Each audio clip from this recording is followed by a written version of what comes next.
urban morphology, internal structure of the town. When I talk about urban morphology, I don't have to emphasize, it comes very evident that we do have every town incorporating its own characteristics. This is something which is by default done. But town planning and the approaches of urban development that has been experienced in world, there are certain repeating elements of the urban morphology that has been utilized by these four scholars propounding three theories.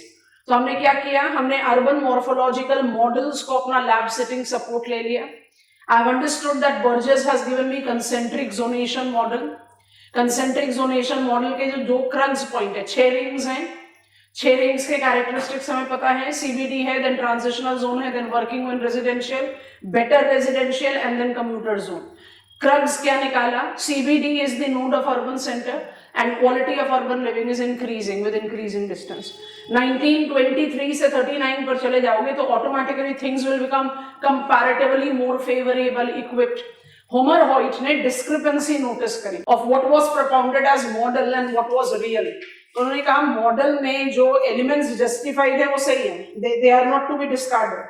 CBD node ही रहेगा without any doubt, and I'll be having quality of urban living increasing with increasing distance from CBD. Perfect. But it cannot be concentric because urban corridors को हम normally क्या बोलते हैं? Transportation routes. Transportation routes tends to create out wedges rather than the absolute uniform concentric outgrowth of the urban land use. तो उन्होंने propose किया sectoral model.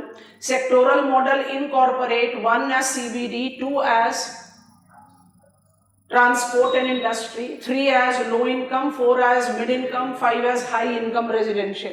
It is very clearly maintaining the same 2 parameters, CBD as node and quality of urban living increasing with increasing distance from CBD. but wedges के बारे में बात करें, उसका फिर हमने टाइम लीप ले लिया 1945 में. हैरिस-उलमान का multiple nuclei model ultimate model है, माने that is that model which gives me the perfect lab sitting approach.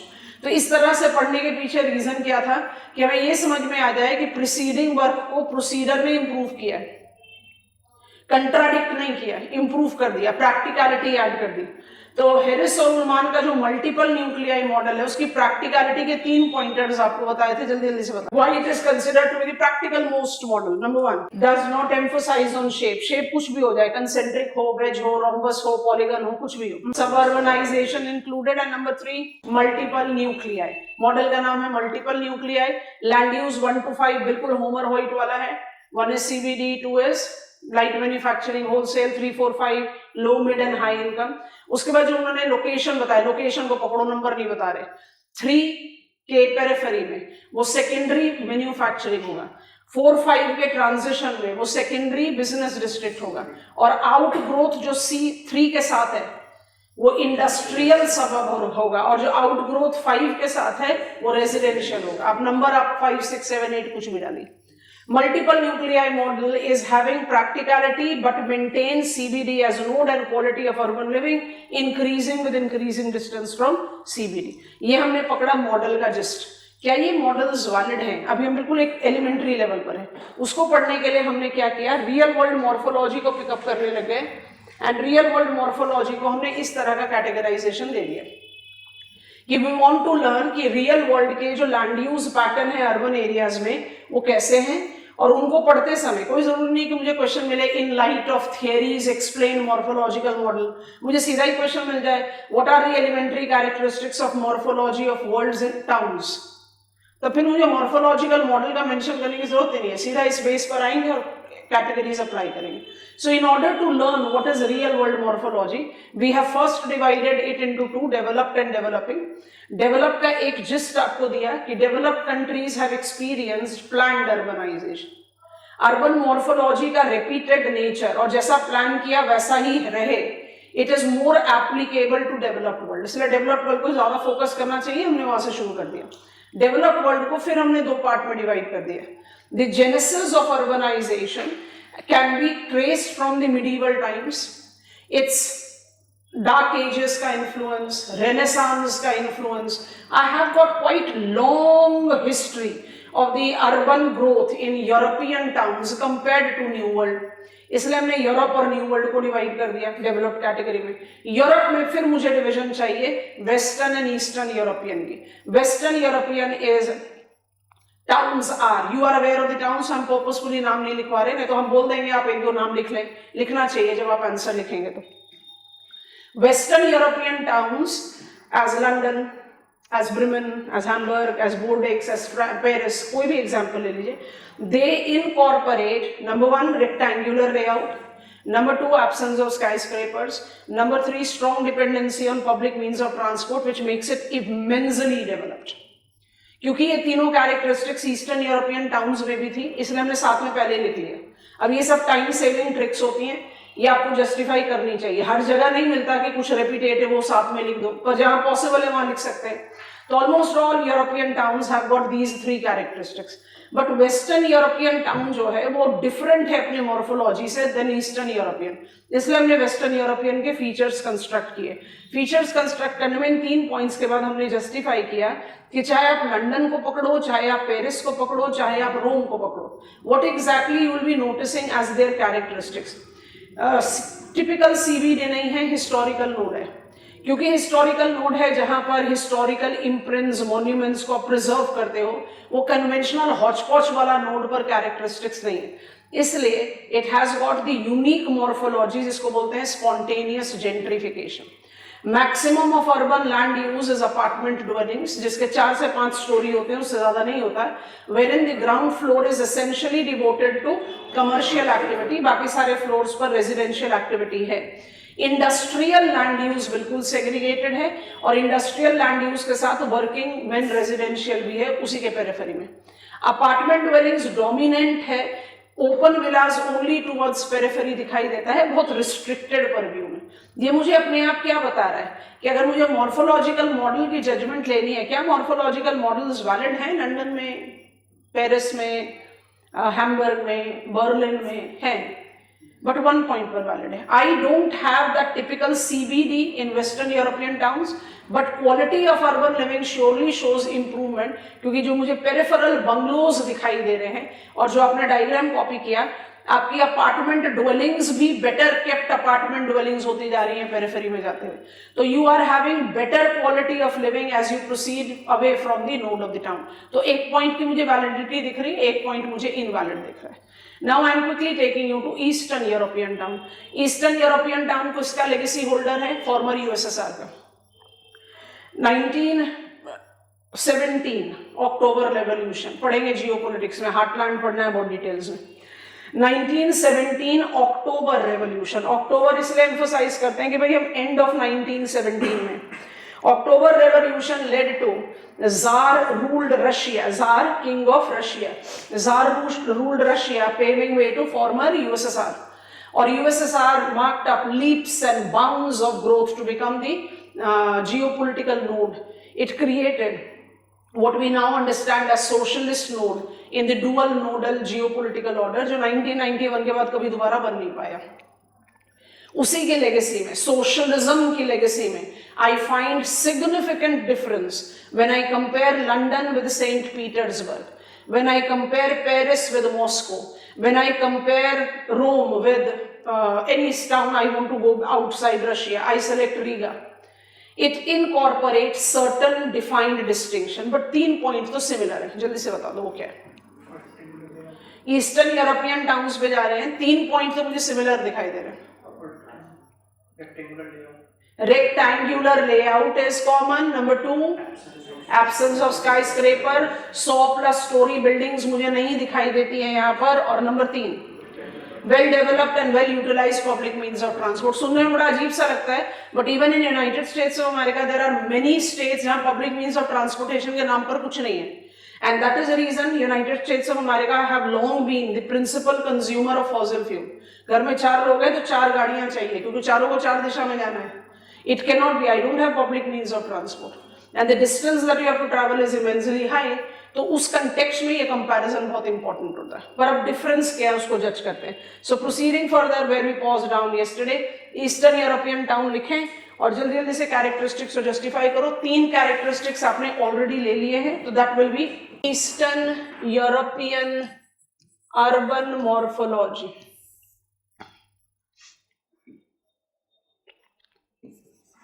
involves socialism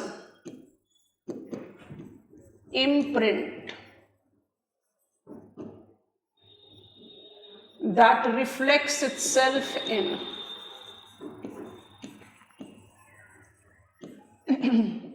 neighborhood equality,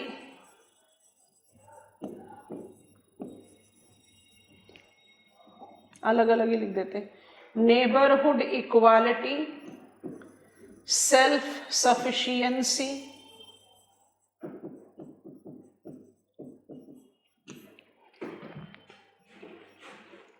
and absolute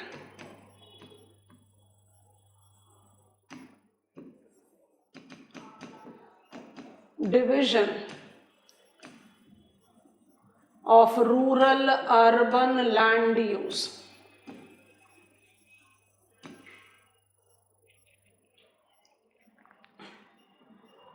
There is no mix of residential, industrial और commercial activities. तो एक point of difference तो समझ में आ गया? Yes, no? Western European towns में क्या बोला था? कमर्शियल ग्राउंड फ्लोर में मुझे मिल जाएगा, मुझे ग्राउंड फ्लोर में कमर्शियल एक्टिविटी दिखाई दे जाएगी, है ना? बट मुझे जब ईस्ट यूरोपियन टाउन्स की बात करेंगे तो मुझे किसी भी तरह का नहीं दिखाई दे रहा। अब जो चीज लिखेंगे उसको डायग्राम के साथ बनाएंगे, तो अगले स्लाइड में लिख रहे हैं, गो हेड दे दो हमें लिखने के बाद। सोशलिज्म का इम्प्रिंट है। Socialism always talks about equality, self sufficiency. अगर इक्वालिटी और सेल्फ सफिशियंसी करनी है तो थर्ड कैरेक्टरिस्टिक्स अपने आप आएगा। खुद से सोचो, अभी हम बिगिनिंग ऑफ सेटलमेंट में हैं, पर कई बार विजुअलाइज करने की कोशिश की, वाई रेवेस्टीन वाज द बिलीवर, और हम कहीं से भी उसको डिस्कार्ड नहीं कर पाए, that big towns grows on immigration. Attractive होता है ना, अट्रैक्टिव पर्सनली परसेप्शनली है या रियली है? अट्रैक्टिव क्यों है? क्योंकि कहीं कुछ मिसमैच है। अगर मिसमैच नहीं होगा तो अट्रैक्टिव नहीं होना चाहिए, परसेप्शनली हो चाहे रियली। तो जब आप कहते हैं नेबरहुड इक्वालिटी, सेल्फ सफिशिएंसी, तो फिर अर्बन और रूरल में किसी भी तरह का कोई भी परसेप्शनल पुल एंड पुश नहीं होगा, तो ये ऑटोमेटिकली आएगा। पल्सेशन नहीं आएगा ना सिस्टम का, कि टाउन जो है वो पल्सेट करके ग्रो कर रहा है। क्यों पल्सेट करेगा? पेबल अंदर आएगा तभी तो रिपल्स बनेंगे। पेबल अंदर आएगा ही नहीं तो रिपल्स कैसे बनेंगे? और वो पेबल क्या है? इमिग्रेशन। किस वजह से? परसेप्शनल अट्रैक्टिवनेस से या रियल अट्रैक्टिवनेस से। तो ये तीनों चीजें इससे आराम से आ जाती हैं। और जो वेस्टर्न यूरोपियन टाउन का एक बड़ा टिपिकल कैरेक्टरिस्टिक था कि कमर्शियल रेजिडेंशियल मिक्स तो है बट इंडस्ट्रियल अलग है, यहाँ पर वो मिक्स भी एप्लीकेबल नहीं है। ये दो कैरेक्टरिस्टिक्स लिखे, तीन हम पहले लिख चुके हैं, दो तो रिपीटेड है। अच्छा, इसका नेक्स्ट कैरेक्टरिस्टिक्स का डायग्राम बनाएंगे तो नेक्स्ट स्लाइड पर जा रहे हैं। What is the other characteristics that I take up? The towns और cities are divided into micro districts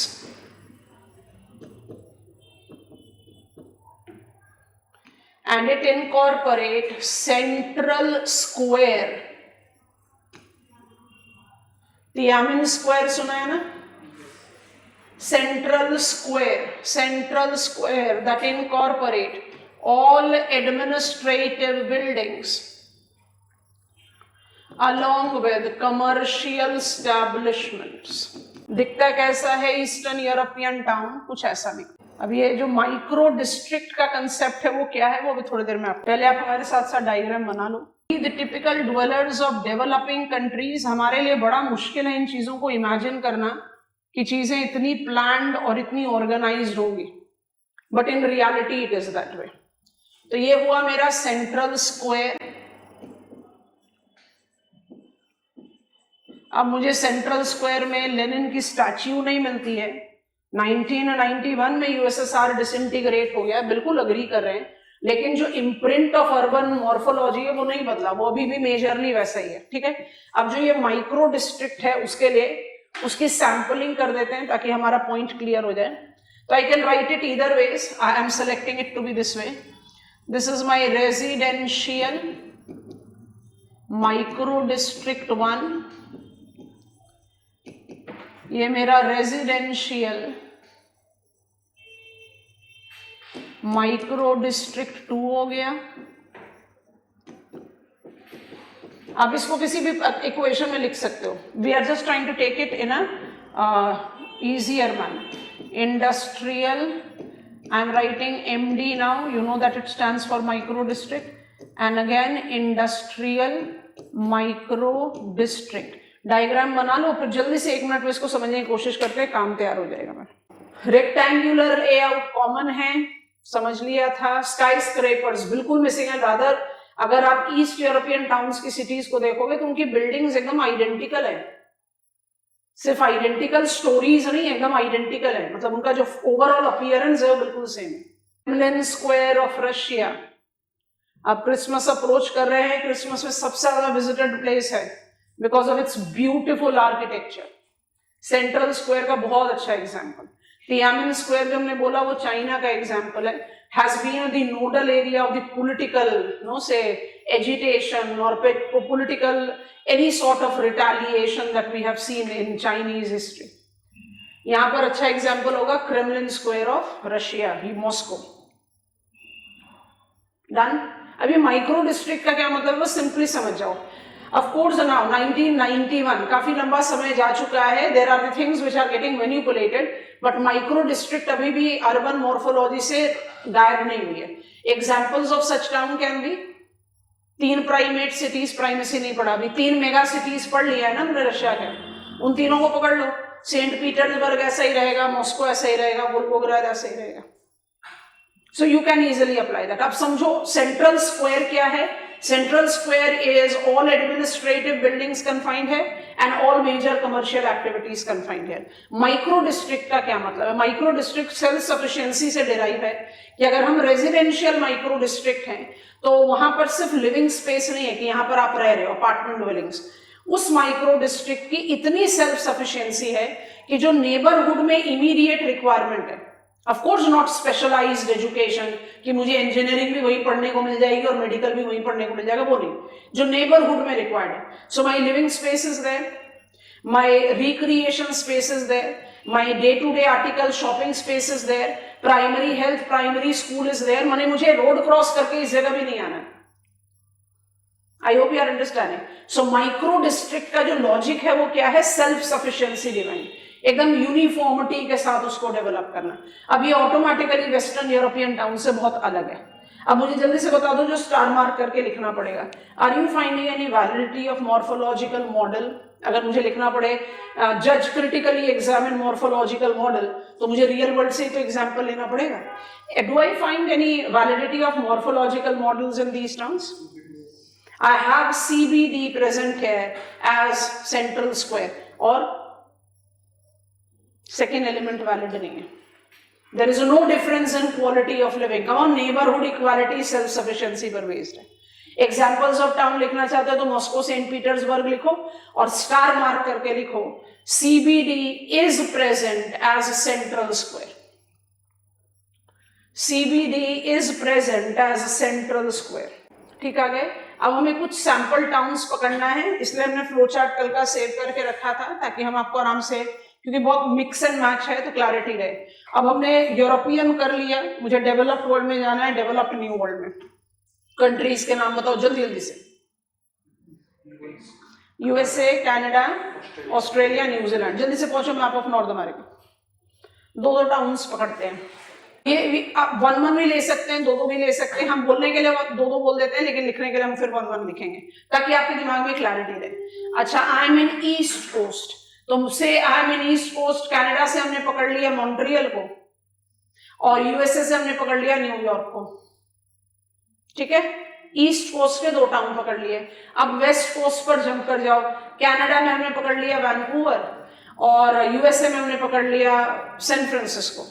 Los Angeles से ज्यादा बड़ा टाउन है, हमारे इंडस्ट्रियल कॉम्प्लेक्स में नहीं आ पाया था क्योंकि वो बहुत डिस्टेंट है, तो हमने लॉस एंजल्स और सैन डिएगो को अपने इंडस्ट्रियल कॉम्प्लेक्स में लिया था. पिकअप. अच्छा, इन दोनों में क्या डिस्टिंक्शन है? क्यों हम ईस्ट और वेस्ट कोस्ट की बात कर रहे हैं? European settlers settled east coast, तो न्यूयॉर्क और मॉन्ट्रियल हो गए ओल्डर टाउन्स, और वैंकूवर एंड सैन फ्रांसिस्को हो गए younger counterpart compared to them. East west समझ में आ गया. अब आ जाओ मैं आपको ओशनिया में. ऑस्ट्रेलिया को पिकअप करते हैं. यूरोपियन सेटलर्स ने भी ऑस्ट्रेलिया के ईस्ट कोस्ट को सेटल किया था पहले, क्योंकि आप फिजिकल मैप में बहुत आराम से देख सकते हो, क्लाइमेटोलॉजी की नॉलेज को अप्लाई कर सकते हो। Maximum of west Australia is desert. तो हमने ईस्ट कोस्ट को स्टैब्लिश किया। कोई भी एग्जांपल पिकअप कर लो, हमने सिडनी ले लिया।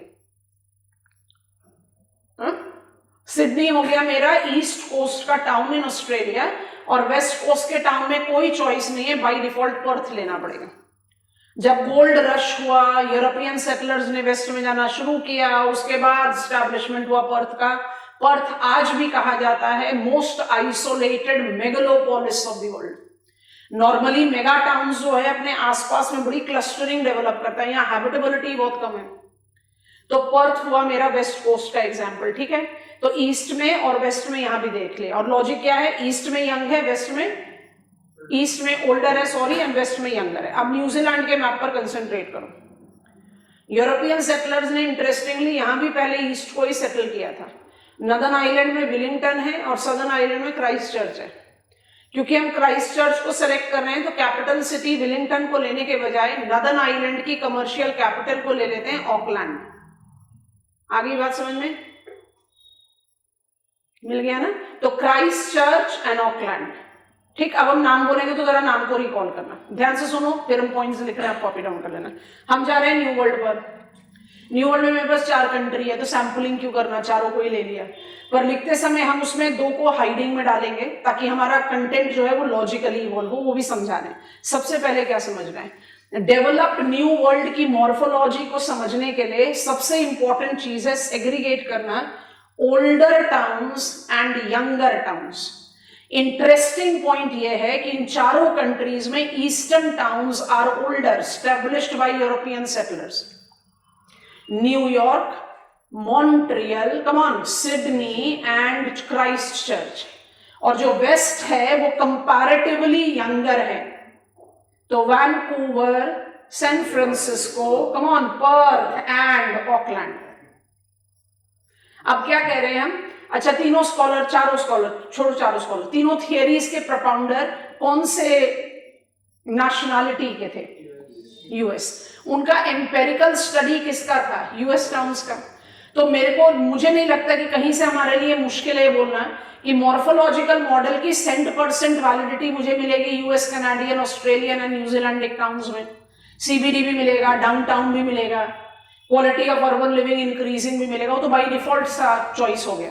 तो मुझे कंटेंट कैसे बिल्ड करना है, हैरिस उल्मान की तरह सबके शेप अलग अलग है, सब में सब अर्बनाइजेशन नहीं है, मल्टी नोड्स इवॉल्व हुए हैं, लेकिन क्योंकि बड़े प्लान्ड अर्बनाइज्ड एरियाज है ये, तो मुझे जब अगर I just take it as what we call bird's eye view, हम एक बर्ड्स आई व्यू लें, एक मैक्रो पर्सपेक्टिव में लें, तो मुझे मॉन्ट्रियल में, न्यूयॉर्क सिटी में, मुझे वैंकूवर में, लॉस एंजल्स में या सैन फ्रांसिस्को में कोई डिफरेंस नहीं दिखाई देगा। सेंटर में आपके पास स्काई स्क्रेपर्स हैं, पेरिफेरी में चलते चले जाओगे, you will have more low lying individual scattered bungalows. Australia, New Zealand में भी स्काई स्क्रेपर्स की कमी नहीं है, डेंसिटी कम है compare to USA and Canada, but skyscrapers हैं। तो I find density intense acumen towards centre and periphery में वो थोड़ा सा एक्सटेंसिव होता जा रहा है। तो जो सेम लग रहा है वो सेम है नहीं। What seems as same as the urban morphology, putting on validity to all the morphological models characteristics, is not same in ground. तो वो क्या डिफरेंस है, ध्यान से सुनना, फिर पॉइंट्स लिखेंगे। डिफरेंस ये है, number 1, eastern towns have got imprint of settlers establishment. Western younger towns are more in compatibility to the models with modern infrastructure. तो जो देखने में एक मैक्रो पर्सपेक्टिव में सिमिलर लगता है, उसमें पहला डिफरेंस क्या आ गया, eastern older versus western younger. दूसरा डिफरेंस मुझे मैक्सिमम कंटेंट बिल्ड करके देगा, वो क्या है, इन चारों ही कंट्रीज में मैक्सिमम पॉपुलेशन जो है वो आउटसाइडर है। They have settled down coming from Europe, तो सब के सब आउटसाइड people हैं, they have eventually settled down in these areas. In spite of that similarity, अगर हम किसी भी 2 countries, wherever I am saying Canada, वहाँ ऑस्ट्रेलिया, न्यूजीलैंड को by default काउंट कर लो, लिखवाते समय भी ऐसे ही बोलेंगे, क्योंकि Australia, New Zealand any case major population को तो रिप्रेजेंट कर नहीं रहा, नहीं तो लिखने के लिए आप तीनों को भी लिखते जाओ पर बार बार वही रेपिटेटिव एरर आता है। So US versus Canadian towns, पहले तो हमने कर दिया ओल्ड वर्सेस न्यू, ओल्ड मेरा सब में ईस्ट है, न्यू सब में वेस्ट है। अब दूसरा पॉइंट कर रहे हैं US town versus Canadian town, जहां कैनेडियन है US versus Canadian plus Australian plus New Zealand एक टाउन, provided they are of same size population size. अगर हम इनको कंपेयर करें तो US towns have got central skyscrapers as absolute commercial, कम हमें ट्रेड टार्स पता है, totally commercial, 100% commercial. Canadian towns, Australia, New Zealand by default, Canadian town of same population have central skyscrapers involving both commercial and residential scrapers. Both the towns have got downtown area which corresponds to the transitional zone given to us by Burgess, which is surely transportation, wholesale, light manufacturing zone, which is over clustered by fresh immigrants. United States of America's towns represents very strong societal and economic fragmentation in urban living.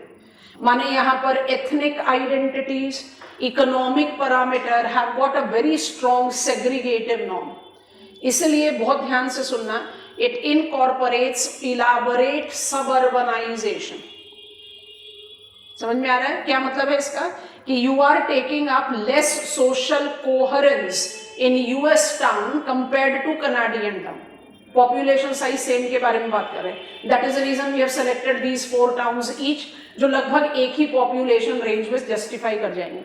So because US, दो चीजों को add करेंगे, because United States of America have less coherent urban social norms and United States of America has favorable living space. Canada USA से बड़े size का country है but 49 degrees north के north में है, तो कोल्डर क्लाइमेट है, फिर वेस्ट में माउंटेन्स है। ऑस्ट्रेलिया मेजरली डेजर्ट है, न्यूजीलैंड के पास तो जगह ही नहीं है। तो जब यूएस की बात करते हैं तो दो चीजें दिमाग में रखेंगे, पहला ये कि I have got less coherent urban society, और दूसरा I am geographically that is climatologically physiographically more favourable. इसलिए यूएस टाउन्स में बहुत इलाबोरेट सबअर्बनाइजेशन दिखता है।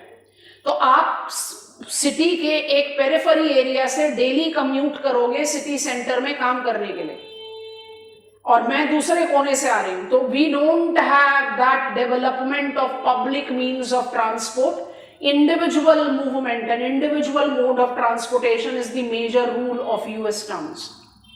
अब आ जाओ कनाडियन पर, because Canadian urban culture is more coherent, we don't depict that much of economic segregation, and climatologically, physiographically, geographically it is not that favorable. तो suburbanization culture restricted है। restricted होगा तो क्या होगा, आप एक स्काई स्क्रेपर से निकलकर दूसरे स्काई स्क्रेपर पर जा रहे हो to work, so you have got much defined commuting distance, इसलिए major development and utilization of public means of transport. I hope it is comfortable. Commercial और residential land use segregated है, और industrial land use truly segregated. There is no mix of land use. Quickly pointers लिख रहे हैं, I'm writing some of them, कुछ हम ऐसे बोल देंगे, आप उसको लिखते जाना. We are talking about step number 2, New World, urban morphology. Seemingly similar.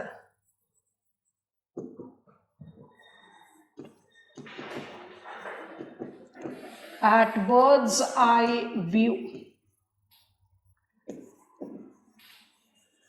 Anglo-American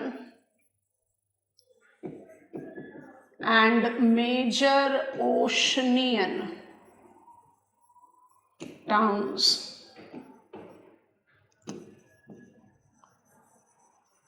projects difference in land use.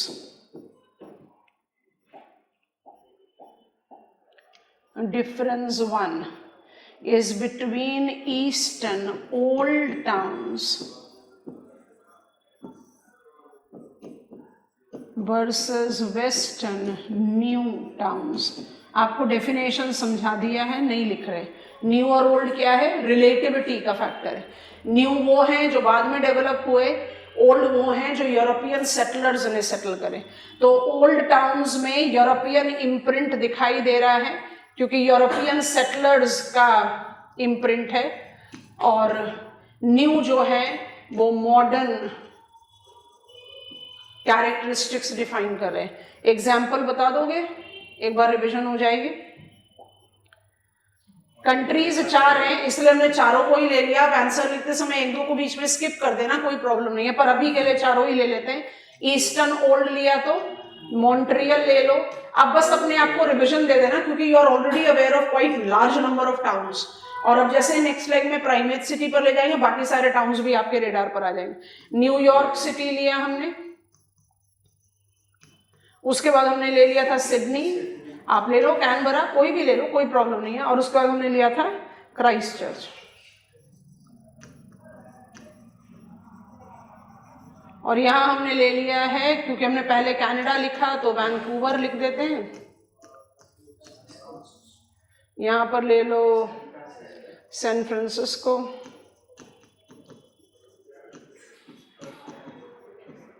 यहाँ पर ले लो पर्थ। इधर मेरे पास चॉइस नहीं है, यहाँ पर्थ ही एक एक्सक्लूसिव मैच होता है, और यहाँ पर भी ऑकलैंड के बराबर का कोई और टाउन नहीं है। तो मोर और लेस क्या, पहला मॉर्फोलॉजिकल कैरेक्टरिस्टिक्स जो सेम दिख रहा है बट सेम है नहीं। और सेम दिख रहा है क्योंकि हम मॉर्फोलॉजिकल मॉडल की वैलिडिटी को सबसे एंड में लिख रहे हैं, इसलिए हम उसको बाद में स्टार मार्क करके लिख देंगे। ठीक है, पॉइंट 1 रेडी हो गया। अब पॉइंट 2 क्रिएट करेंगे। In spite of major share of population with foreign origin, US towns denotes more fragmentations compared to Canadian, Australian, New Zealandic towns that are more consolidated.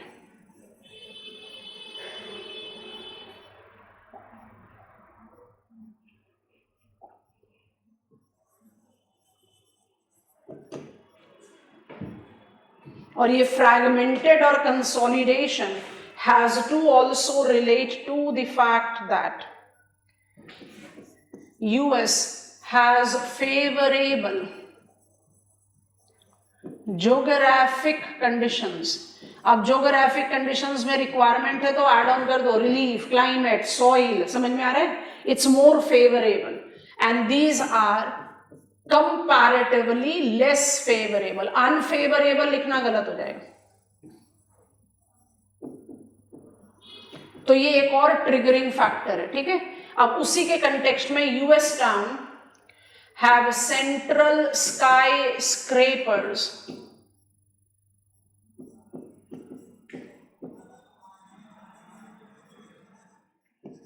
as absolute commercial. They have central skyscrapers as residential plus commercial.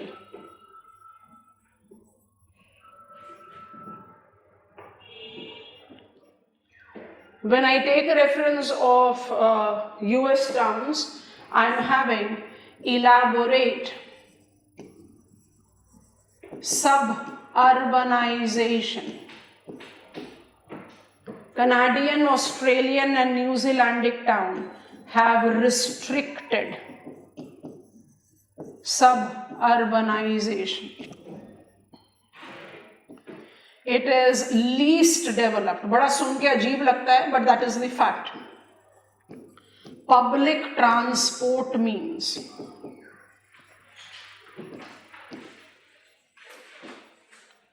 and they have very well developed.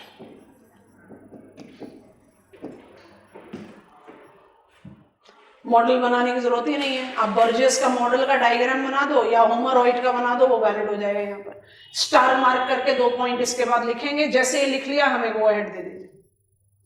इससे ज्यादा आसान तरीके से आप morphology नहीं समझ सकते हो। और अब आपको जब भी समय मिले, because now you don't have to actually go anywhere, you have everything at the click of the mouse, आप आराम से ट्रैवल करो किसी भी टाउन में और देखो कि yes it is what we have just talked about. इसके बाद स्टार मार्क पॉइंटर्स क्या है? Perfect validity of morphological models, CBD है। Downtown represent the transitional zone, ठीक है, ट्रांजिशनल जोन जो बर्जेस कह रहे थे, light manufacturing, wholesale and transport जो होमर हॉइट, हैरिसन उलमान कह रहे थे, वो डाउनटाउन है इनमें, इन सारे टाउन्स में। And quality of urban living increases with increasing distance. I have complete validity. Now I am coming to developing world. Developing world में 3 continents आ रहे हैं हमारे सामने। पहला आ रहा है लैटिन अमेरिका, दूसरा आ रहा है अफ्रीका, तीसरा आ रहा है एशिया।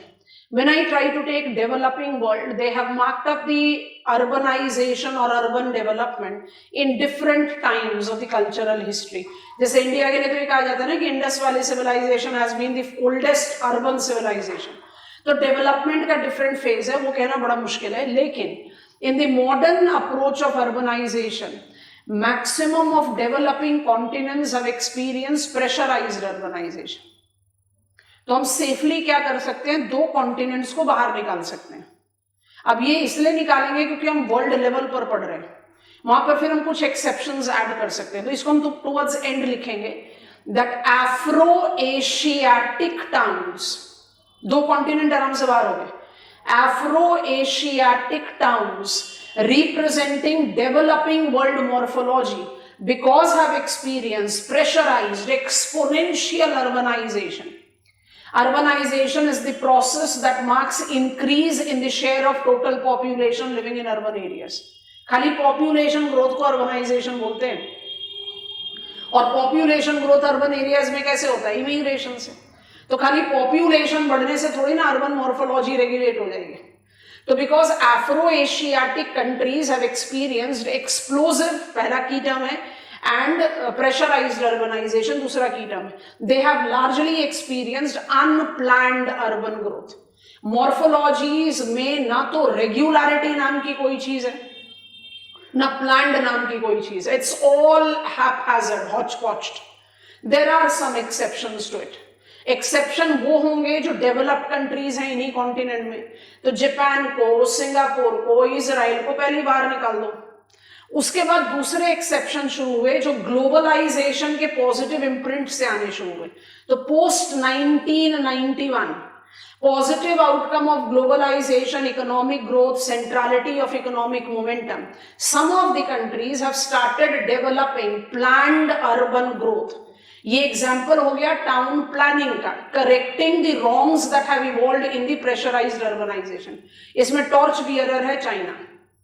चाइना जैसा कोई दूसरा कंट्री नहीं है जिसने टाउन प्लानिंग को इतनी परफेक्टली इंप्लीमेंट किया, that if you actually go to Chinese town and see, you do have got the absolute historical areas, चाहे वो colonial regime से है या उससे older है, और उसके opposite skyscraper matching the skyline of New York or Montreal or Sydney like towns. So there are few countries which have regulated urban morphology in absolute accordance to Western world by implementing town planning. तो Asia में मेरा सबसे अच्छा example China है। उससे थोड़ा और आगे बढ़ सकते हैं तो I can take South Korea as my case, थोड़ा और आगे बढ़े तो I can take Turkey as my case. उसमें भी आप इस्तांबुल जैसे टाउन्स में जाओ, आपको कल्चरल हेरिटेज भी दिखाई देगा एंड टॉल बिल्डिंग्स भी दिखाई देंगी, क्योंकि Istanbul is much commercially sound than Ankara, the capital town of Turkey. So there are some examples. Largely Afro-Asiatic towns have unplanned urban morphology. Africa को भी रिप्रेजेंटेशन दे सकते हैं, Cairo, Egypt, please recall Pretoria, industrial town में पढ़ा था, Cape Town, they are good examples which have got planned urbanization. हटा देंगे, पर जो मेरा मेन रिप्रेजेंटेटिव है अर्बन मॉर्फोलॉजी में इन डेवलपिंग वर्ल्ड वो लैटिन अमेरिका है। तो लैटिन अमेरिका का एक पॉइंट बहुत ध्यान से पिकअप करना है। I have explained that already several times. In developing world, urban morphology absolutely matches with Latin American towns than any other continent. Latin America is economically developing at par with Asian and African countries, but Latin American countries have got higher levels of urbanization. They have never been with excessive pressure of population, and they are not even projected to be representing that population pressure in future. Thus they have got planned urbanization. तो developing world में वो continent, don't forget we are learning it at continent level, we are not learning it at country level. जब India के level पर आएंगे तो इस तरह का डायग्राम इंडिया के लिए भी बना पाएंगे, पर वो मैप ऑफ वर्ल्ड पर वैलिड नहीं होगा. I hope you are understanding. So at continent level, Latin America is only continent where I can have regularity of urban morphology. So whether I am getting on some towns we are aware of, whether I am in Belo Horizonte, Brasilia, Rio de Janeiro, Sao Paulo, Montevideo, Uruguay, or Buenos Aires, Argentina, कहीं पर भी आप जाओ, you will find morphological regularity. Reasons: they have not experienced pressurized urbanization. They don't involve huge demographic load. They have mobilized their town planning and have maintained it. They are excellent examples of induced gentrification. Urbanization levels are matching to that of developed world. तो सबसे पहला उसी को focus करना चाहिए, फिर tail ender में Africa और एशिया को ऐड ऑन कर देंगे. तो let us get on to that block. हम अब बात करें developing world morphology. Developing world morphology.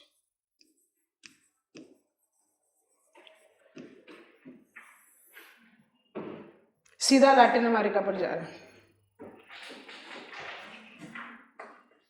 Point 1 is morphological regularity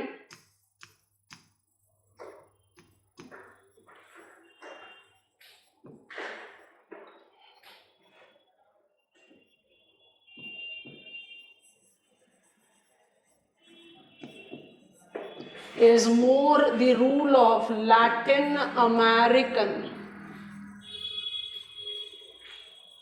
towns.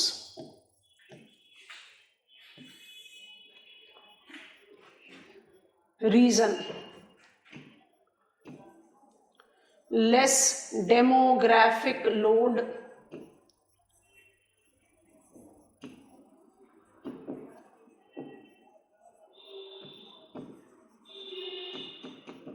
high levels of urbanization,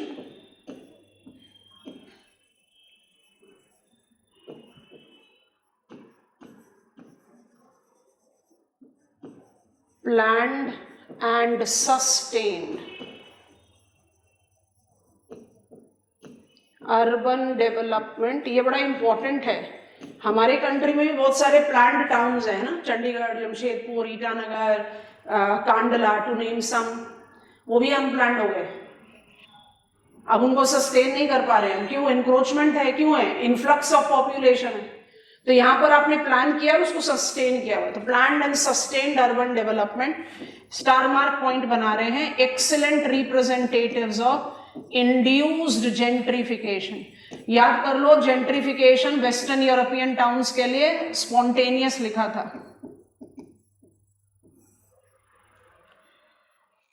high urbanisation levels में मोर देन 70% आराम से लिख सकते हैं, क्योंकि आप किसी एक कंट्री को नहीं ले रहे हो, आप पूरे कॉन्टिनेंट को ले रहे हो.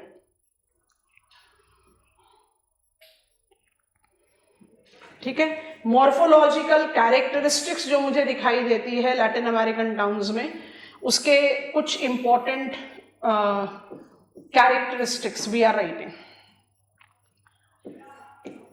CBD, the node of the town,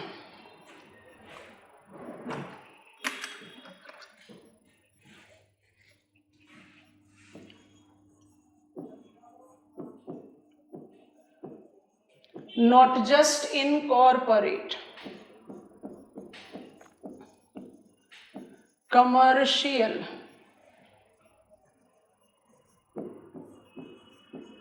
and administrative activities includes all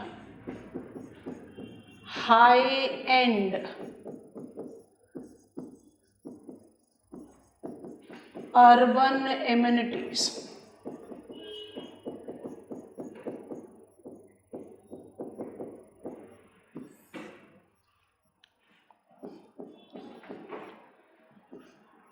Its outgrowth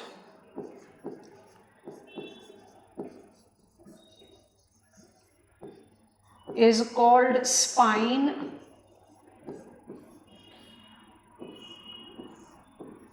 which marks maximum concentration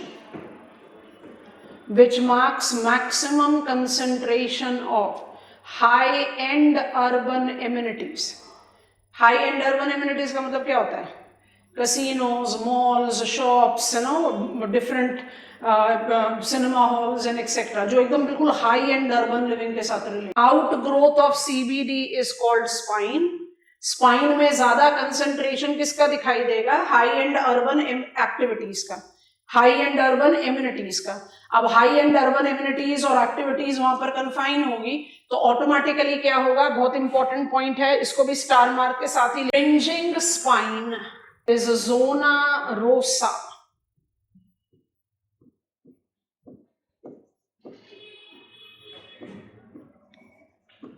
the elitist urban living zone. मतलब जोना रोसा में किस तरह के लोग रहेंगे? Adanis and Ambanis, elitist, richest people lives there. और जोना रोसा कहाँ है? स्पाइन से फ्रिंज करता है. ठीक है, अच्छा इधर से एक्सटेंड आउट करते हैं. जो आपका सीबीडी है, इट इज फ्रिंज्ड बाय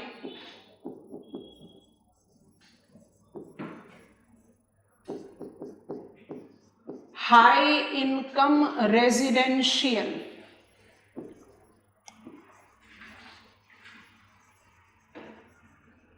इसके साथ और क्या लिखना चाहिए?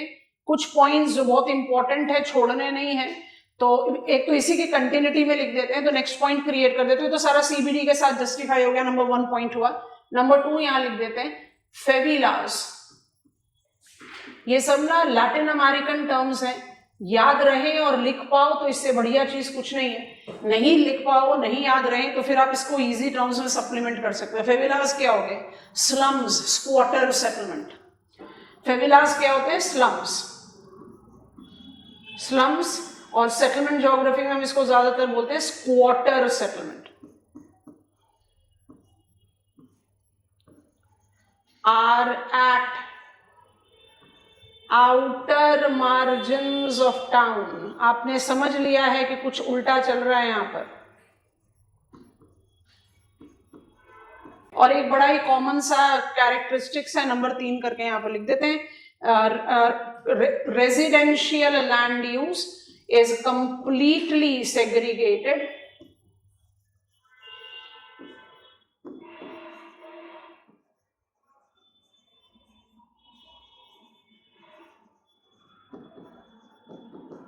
with industrial land use. और ये सारी मॉर्फोलॉजिकल कैरेक्टरिस्टिक्स है लिमिटेड इकोनॉमिक एसेट की वजह से. I am writing capacity. बड़ी छोटे से एरिया में लगभग सारी amenities marks up its development.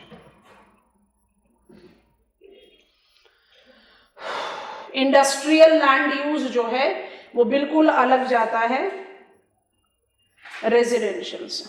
Diagram construct कर रहे हैं. डायग्राम के साथ फिर वापस स्लाइड पर आएंगे. डायग्राम देखने में कुछ ऐसा लगेगा कि yes I have seen it और I can visualize it what it is, but थोड़ा सा ध्यान से इसको नोटिस करना. स्क्वायर सर्कल दोनों वैलिड है, तो हम बेसिकली इसको बस इस तरह का एक, it's not necessarily square, it can be rectangular also. So I'm noticing out the wedges which are associated here. दिखने में थोड़ा सा डायग्राम किसकी तरह लग रहा है? सेक्टोरल मॉडल की तरह. ये मेरा CBD है.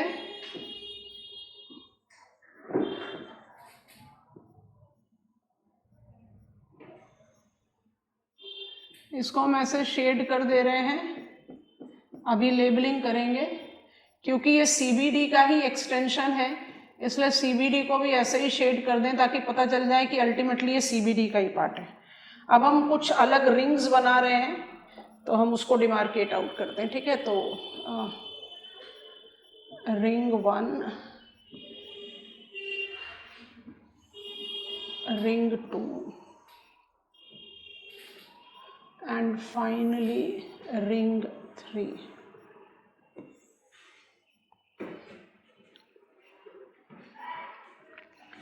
ये इंडस्ट्रियल लैंड यूज है, ये इंडस्ट्रियल लैंड यूज है। इसको लेबल कर दिया, स्पाइन है ये। CBD का एक्सटेंशन को स्पाइन बोलते हैं। अच्छा, अब क्या करें, इसको लेबल करते हैं, डॉट्स बना देते हैं ताकि अलग से बाहर लिख देंगे, ज़्यादा बढ़िया रहेगा। ये मेरा डॉट्स हो गया सारा, I am labelling it here. ये जो सारे डॉट्स वाले एरिया बनाए हैं, ये क्या है, जोना रोसा। जोना रोसा को क्या बताया था, elitist urban living, richest people live here. अच्छा, क्योंकि ये मेरे रिंग्स 3 जगह डिवाइडेड हैं, तो हम नंबर लिख दे रहे हैं तीनों ही एक्सटेंशन पर। This is 2, this is 3, this is 2, this is 3, और इसको यहाँ लेबल कर दे रहे हैं। 1 क्या डिनोट कर रहा है, वेल केप्ट हाउसेस।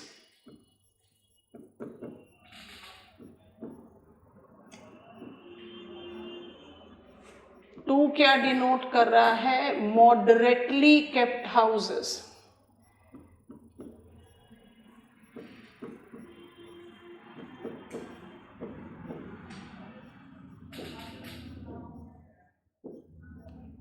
और 3 क्या डिनोट कर रहा है, फेबिलास। लैटिन अमेरिकन टाउन कुछ ऐसा ही दिखाई देता है।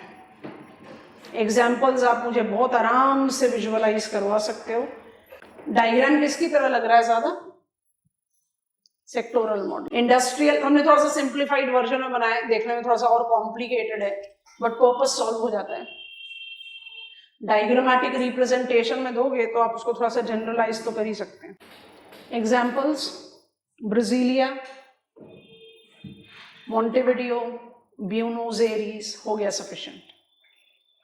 एक स्पोरेडिक एक्यूमेन में पढ़ा था, लापास, है ना। तो यू हैव कंप्लीट सैम्पलिंग। चलिए जरा जजमेंट ऑफ वैलिडिटी मॉडल कीजिए। स्टार मार्क पॉइंटर्स लिखने हैं। Do I have any validity, जज हियर। आई हैव CBD है, और लैंड यूज जो है वो उल्टा हो गया। Quality of urban living is decreasing with increasing distance from CBD। और ऐसा क्यों है, क्योंकि आपके पास इकोनॉमिक एफ्लुएंस बहुत कम है, तो आपने CBD और उसके अराउंड ही सारे के सारे अर्बन एमिनिटीज को कंसंट्रेट कर दिया। तो by default you will have the elitist people living. तो स्पाइन के साथ जोना रोसा है और CBD के साथ फ्रिंज कर रहा है वेल केप्ट हाउसेस, जिसको आप मॉर्फोलॉजिकल मॉडल की टर्मिनोलॉजी में लो तो क्या कहोगे, हाई इनकम रेजिडेंशियल। और फेबिलास को क्या कहोगे, लोएस्ट इनकम रेजिडेंशियल। समझ में आ गया। अब कंक्लूजन ले रहे हैं, जल्दी से लिखेंगे। 2-3 पॉइंटर्स जो हमने बोल दिया है, हम बोल दे रहे हैं, आप जल्दी से लिखें। एफ्रो एशियाटिक टाउन्स, जल्दी जल्दी से लिखेंगे।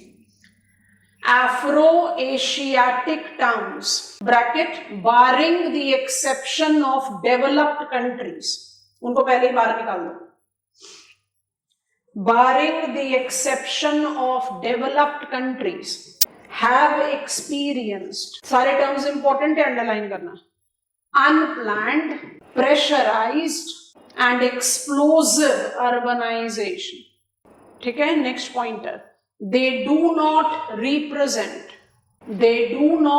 represent morphological regularities।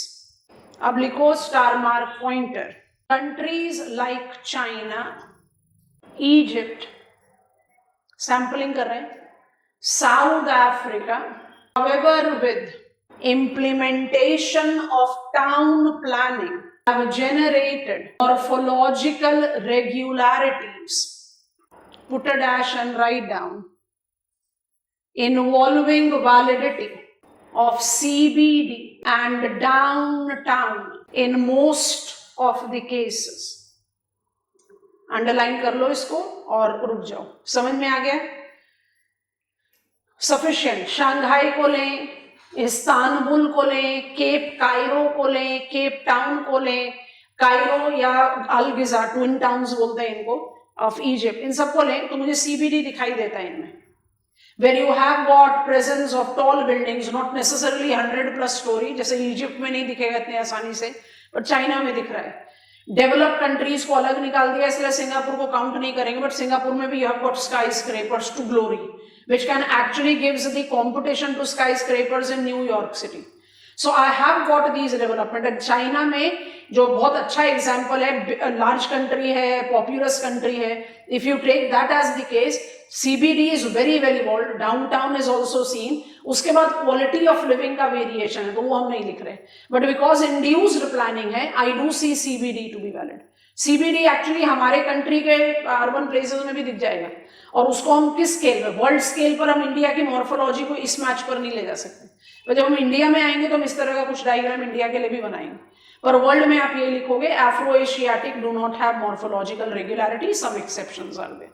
जो डेवलप्ड है उनको पहले हटा दिया और बाकी सबको टाउन प्लानिंग में डाल दिया।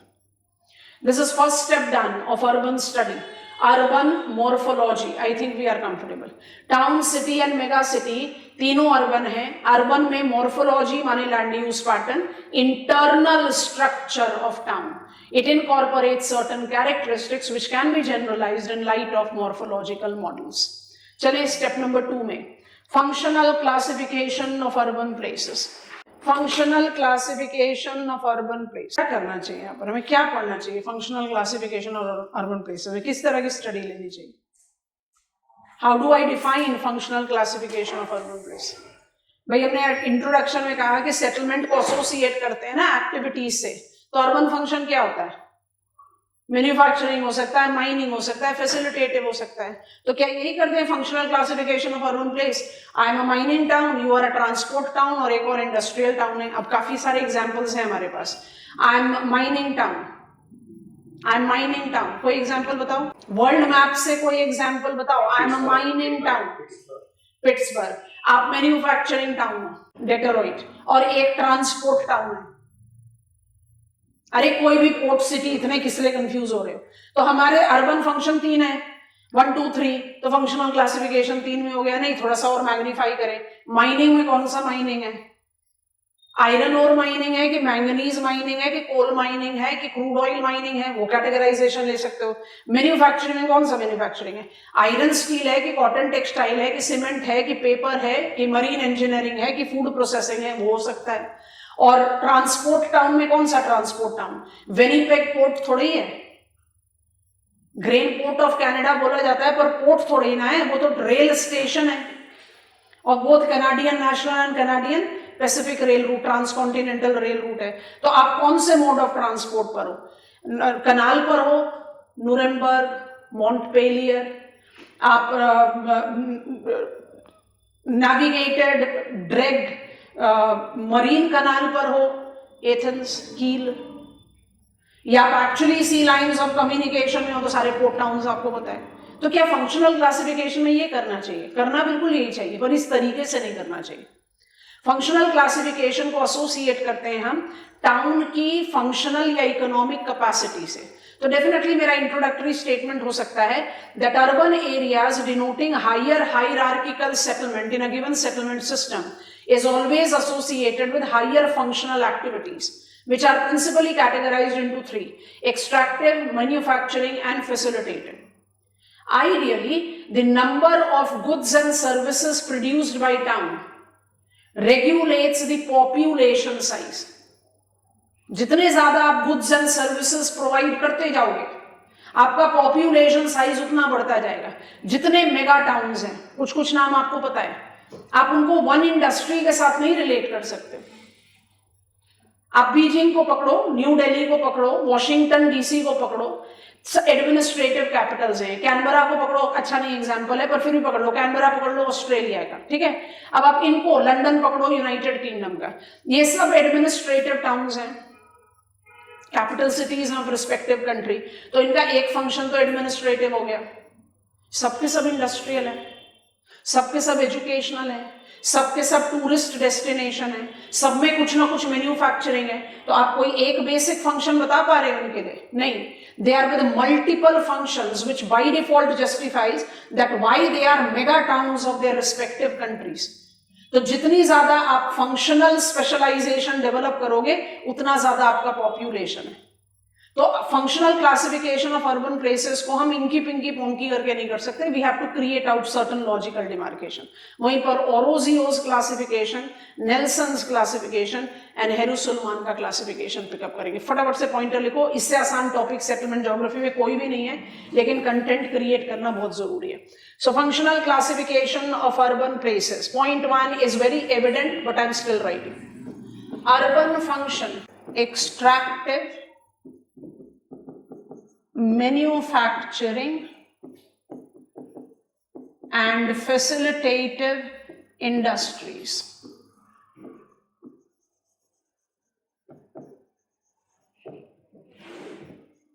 It denotes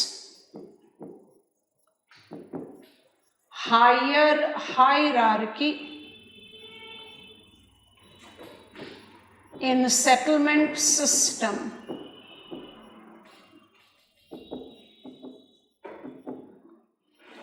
depicting higher functional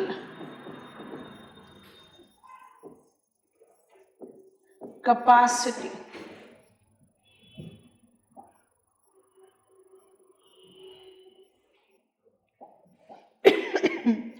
Ideally,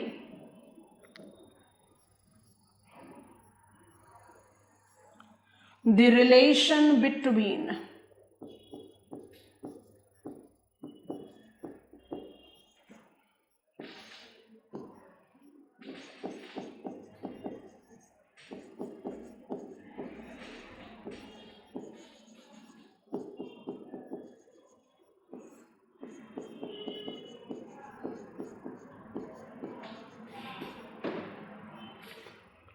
number of goods and services provided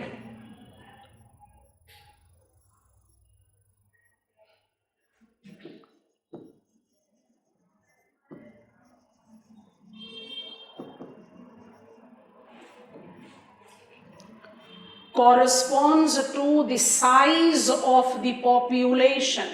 star mark करके लिख दो। Exceptions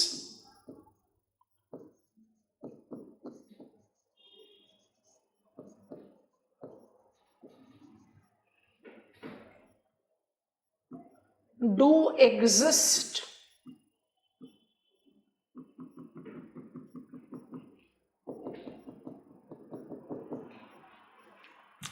as dormitory towns and resort towns. देखो 2 मिनट के लिए लासा पैरेलल में ये लाइन ग्राफ बना लो। 2 मिनट के लिए देखो इसको। लॉजिकल रिलेशन है ना, नॉर्मल रिलेशन लिख दो या आइडियल रिलेशन लिख दो। जितना पॉपुलेशन साइज बढ़ाओगे, ऐसे नहीं बोलना, जितना गुड्स एंड सर्विसेज प्रोविजन बढ़ाते जाओगे पॉपुलेशन साइज बढ़ता जाएगा। ज्यादा कुछ मत सोचो, रेवेस्टीन को ही सोचो। Big town goes on immigration, come on, gravity attractiveness is directly proportional to size. आप जितने बड़े टाउन हो आप उतने ज्यादा अट्रैक्टिव होगे, उतना ज्यादा पॉपुलेशन बढ़ेगा। तो आइडियल या नॉर्मल रिलेशन तो ये है, but I do have exception. तो डॉर्मिटरी का यहीं से डेफिनेशन बना लो। जल्दी बताओ, कल आपको फिगर में बोले थे डॉर्मिटरी मत कॉपी करो, समझा देंगे, आप समझा दिया। बताओ डॉर्मिटरी का definition. Deficient with goods and services provision but बड़ा मेजर पॉपुलेशन साइज है मेरा पॉपुलेशन बहुत कम है, but because I am a tourist destination, resort area है, मेरे पास गुड्स एंड सर्विसेज कमाल की हैं, कंसंट्रेटेड। तो एक्सेप्शंस होते हैं बट नॉर्मल रिलेशन ये। साथ में जो लिखा है उसके साथ में ही बनाओ लाइन डायग्राम। जो नेक्स्ट पॉइंट लिखवाएंगे वो आप बहुत अच्छे से जानते हो, हमने आपको उसको पहले ही समझा दिया है। डन हो गया, यहाँ तक क्लियर है? मुझे लिखना है functional classification of urban places, तो हम एग्जामिनर को ये बताएंगे भाई अर्बन फंक्शन क्या होते हैं। अर्बन फंक्शन जो ह्यूमन पॉपुलेशन एंगेज्ड है उसमें से रिप्रोडक्टिव इंडस्ट्री को हटा दो, बाकी तीनों फंक्शन अर्बन फंक्शन है, तो कुछ गलती थोड़ी ना है, बट आंसर नहीं बन रहा है इससे, तो इसलिए फिर हमने इसमें ऐड ऑन कर दिया कि I do have got some ideal relation of goods and services और functional capacity of town and population with some exception. अब हम थर्ड पॉइंटर बना रहे हैं, 2 पॉइंट्स हमने यहाँ बना दिया, बढ़ जाए आगे। Point number 3, functional base of a town, city, urban place is sum total of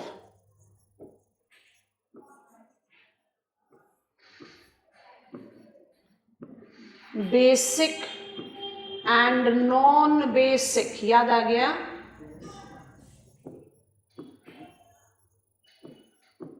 activities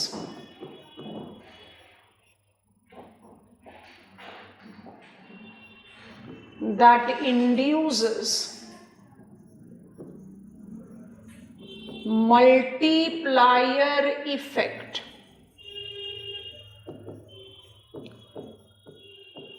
on urban functional capacity.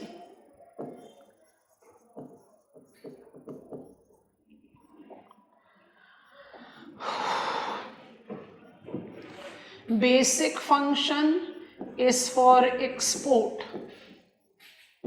which makes town earn and is largely considered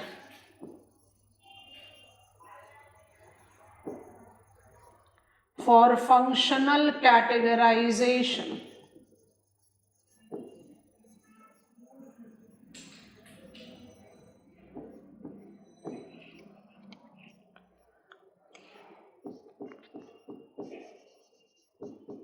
Have lesser range. Range लिख रहे हैं, number नहीं लिख रहे, क्योंकि number तो variable हो सकता है। Non basic is for self consumption. It represents self sufficiency of town, is largely not considered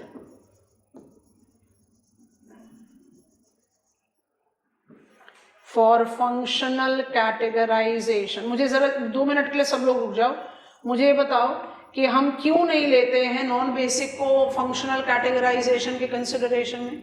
भाई क्योंकि primary health, primary education, basic transportation, battery rickshaw या ऑटो रिक्शा या बसेस या आपका day to day article selling shop, ये सब तो सारे ही टाउन में सेम होंगे। यस और नो? सेल्फ सफिशिएंसी का क्या मतलब है? जो आप अपनी पॉपुलेशन के लिए क्रिएट कर रहे हो ना, मुझे अपने रहने के लिए डे टू डे बेसिस में, वीक टू वीक बेसिस में, मंथ टू मंथ बेसिस में जो चीजें चाहिए वो टाउन मुझे ही तो प्रोवाइड कर रहा है, तो वो सर्विसेज तो सारे ही टाउन में लगभग सेम होगी, तो फंक्शनल कैटेगराइजेशन में कैसे काम आएंगे? लॉजिक है ना? अच्छा, लास्ट इसी के साथ लिख देते हैं, स्टार मार्क बता दो क्या लिखना चाहिए? बिगर रेंज, सब कुछ वो आपके सेल्फ कंजम्पशन के लिए, so it will be have larger.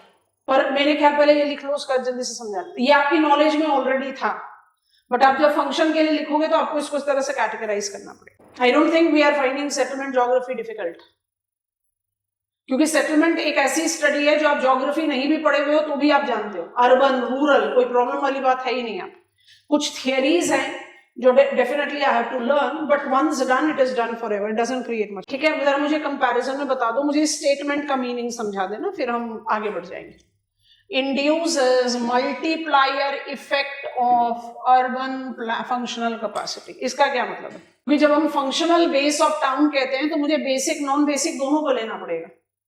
Sum total of basic and non basic is functional capacity of the town. ये जो हमने बीच में लिख दिया मल्टीप्लायर इफेक्ट, इसका क्या मतलब है? भाई आप जितनी अपनी फंक्शनल कैपेसिटी बढ़ाते जाओगे, I started my career, I am a nous, पहुंच गया मेंटली। I started my career as timber wood extraction site उसके बाद हम गोल्ड माइनिंग टाउन के रूप में बढ़े, अपना फंक्शनल कैपेसिटी बढ़ाया। उसके बाद हम बन गए port town, the channelisation of lower course of Amazon, याद आया कि नहीं? तो आज मेरी कैपेसिटी है पोर्ट टाउन। तो आपने क्या कहा, अपने बेसिक फंक्शन को मल्टीप्लाई कर दिया, from wood extraction to gold mining to now port town. तो जैसे जैसे आपने अपने बेसिक फंक्शन को मल्टीप्लाई किया, आपकी पॉपुलेशन बढ़ेगी, पॉपुलेशन बढ़ेगी तो नॉन बेसिक फंक्शन भी मल्टीप्लाई होगा। दोनों, जितना नॉन बेसिक फंक्शन मल्टीप्लाई होगा उतना और ज्यादा जॉब क्रिएशन होंगे जनरेट। जैसे I came up to Ahmedabad as I am equipped, trained to function in a cotton textile mill. It's a mega town. मेरे साथ मेरी फैमिली, मेरे नियर डियर वंस भी पहुंचे। In coming 10-12 years, I might have my own family members getting engaged in some other task in Ahmedabad. तो basic non basic function एक दूसरे पर मल्टीप्लायर इफेक्ट जनरेट करता है। बेसिक फंक्शन ने पॉपुलेशन को अट्रैक्ट किया, अट्रैक्टेड पॉपुलेशन के पास कुछ एडिशनल फंक्शनल कैपेसिटी हो सकती है, वो बेसिक को मल्टीप्लाई कर सकती है। तो there is a multiplying effect. इसलिए फंक्शनल बेस में basic which I am earning from and non basic जो मेरे सेल्फ सफिशिएंसी के लिए, दोनों को इंक्लूड किया जाता है। बट दोनों में ही अब एक शॉपकीपर अपनी लाइवलीहुड तो उस शॉप से ही चला रहा है। लेट इट बी कि वो शॉपकीपर जो गुड्स बेच रहा है वो सेल्फ सफिशिएंसी के लिए, उस टाउन के लिए, पर उसका तो इकोनॉमिक बेस वही है। I think it is comfortable. तो functional characteristics of town includes both basic and non-basic. But हम किसको consider करते हैं categorization के लिए? Basic को। तो by default हम अब basic को लेकर आगे बढ़ रहे हैं, ठीक है? Next point बना। Basic functions.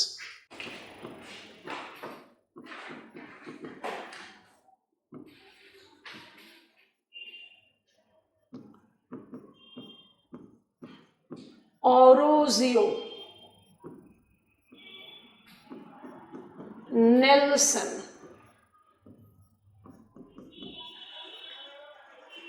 Harris and Ullman attempted functional classification. ओरोजियो को हमारे स्टडी प्लान के हिसाब से क्लासिकल, नेल्सन को मॉडर्न और हैरिस उल्मान को कंटेम्पररी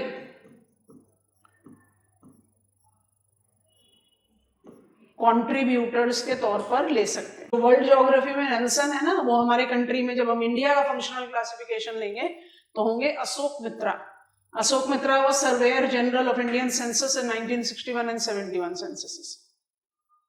पर यहां पर अभी इंडिया के बारे में नहीं बात कर रहे, वर्ल्ड के बारे में बात कर रहे, ठीक है? चलिए, Aurousseau attempted the first classification. 6 urban function बताए इन्होंने, नेल्सन ने 9 बताए हैं और हैरिस उल्मान ने सिर्फ 3 बताए हैं। और हैरिस उल्मान हमारे लिए ज्योग्राफी में सबसे ज्यादा वैल्यूएबल है। जो आपने लिस्ट बनाई है उसी में ये लिख लो।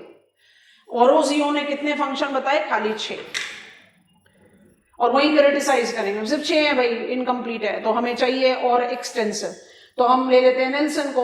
नेल्सन क्या कह रहे हैं? नेल्सन कह रहे हैं कि हमारे पास 9 अर्बन फंक्शन है। चलो ठीक है, लिस्ट वाइज भी बड़ा लग रहा है तो हम इसको कंसिडर कर लेते हैं, लेकिन हम नेल्सन की क्लासिफिकेशन को भी हार्डली इस्तेमाल करते हैं। एग्जामिनर इस्तेमाल कर लेता है, इसलिए हमारी नॉलेज में जरूर होना चाहिए।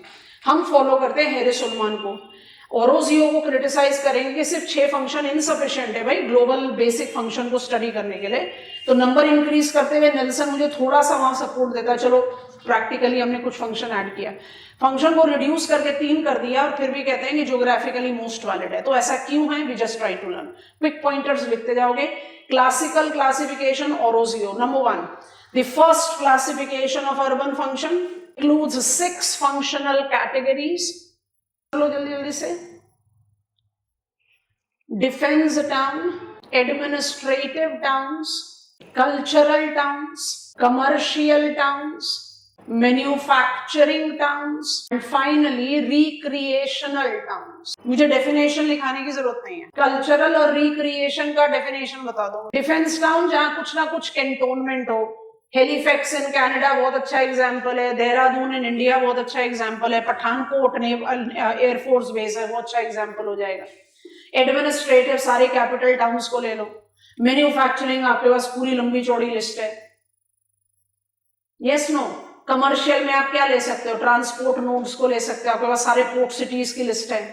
मुझे कल्चरल और रिक्रिएशन बता दो जल्दी से, ओवरलैप कर सकते हैं इसलिए। कल्चरल को कहां डालोगे,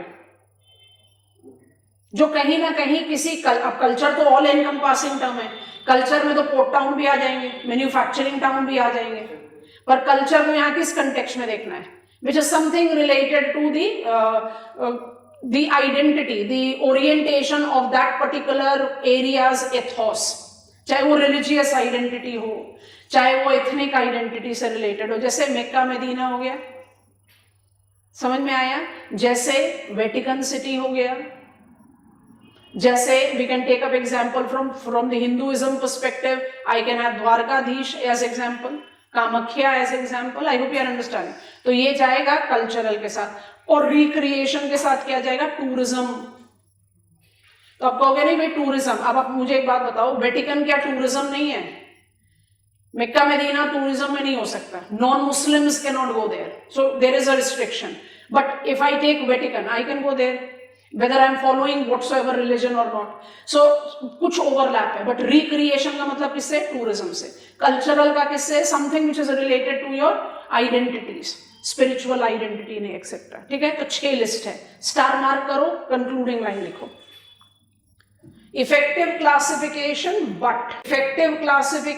बट caters restricted range। लिख पाओगे अगर आपसे क्वेश्चन पूछ रहे हैं कि भाई ओरो जीरो का क्लासिफिकेशन लिखो, तो will you be in the position of writing it?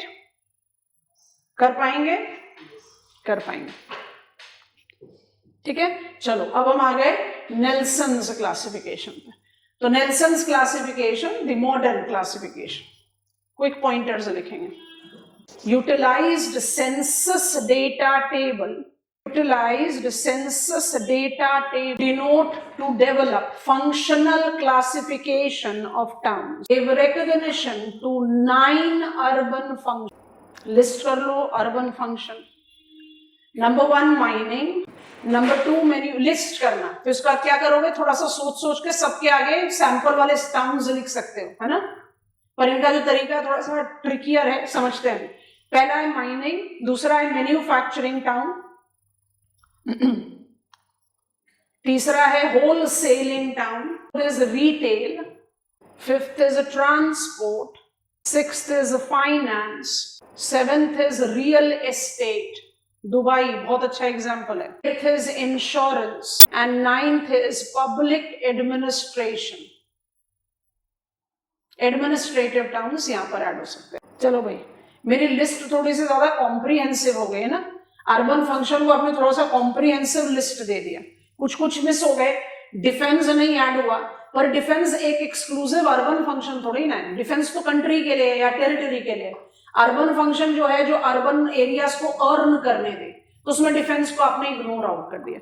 Manufacturing, mining, wholesale, retail, public administration, insurance, real estate, आप सबके बारे में बात करें, माने you have created a sufficiently large list. Problem क्या है इस क्लासिफिकेशन, थोड़ा ध्यान से सुनना फिर लिख लेना। Census data table based classification है। Nelson was an American scholar, उन्होंने क्या किया कि ये 9 कैटेगरी, अशोक मित्रा ने भी बिल्कुल यही वाला काम किया, सेंसस में इसी तरह से काम किया जाता है। अब ध्यान से सुनेंगे, सुनने में कंफ्यूजिंग लगेगा। What is the functional classification का क्राइटेरिया? 9 अर्बन फंक्शन है, आप हर टाउन के सेंसस डेटा टेबल को पकड़ो। मान लीजिए कि मेरे कंट्री में 10 अर्बन प्लेसेस हैं, जो बहुत इंपॉसिबल केस है, barring the exception of Vatican and Singapore like countries. मान लीजिए मेरे कंट्री में 10 टाउन्स हैं, ठीक है, हम क्या करेंगे, 10 टाउन के percentage share of total population in working age group को निकालेंगे। एज कोहॉर्ट है जो वर्किंग है, जो वर्किंग पॉपुलेशन, उसका पॉपुलेशन निकालेंगे। उसके बाद उस वर्किंग एज पॉपुलेशन को कैटेगराइज करेंगे।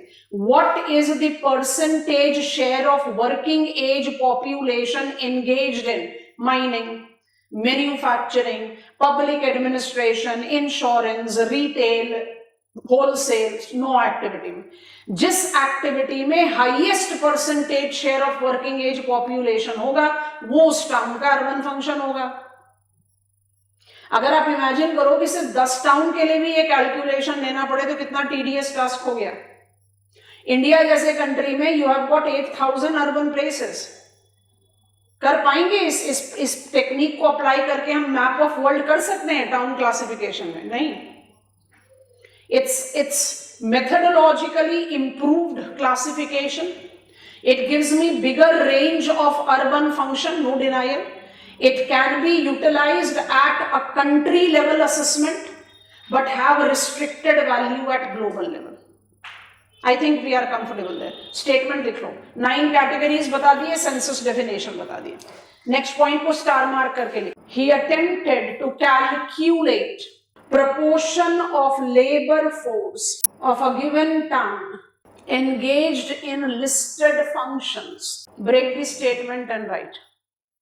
The function having maximum share of working age population will be the town function. Is it valuable? Yes. It is improved in method of classification. It gives me bigger range of urban function. So pros तो मेरे पास ये हो गए, but it is not appropriate for global studies.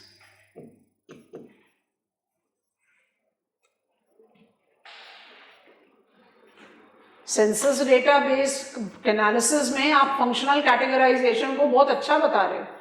आपने number of town function भी increase कर दिया, लेकिन इतनी कैलकुलेशन ग्लोबल स्टडीज के लिए नॉट पॉसिबल. तो हम आगे जहां हमें पहुंचना है, नाम है स्कॉलर्स का हैरिसन उल्मान.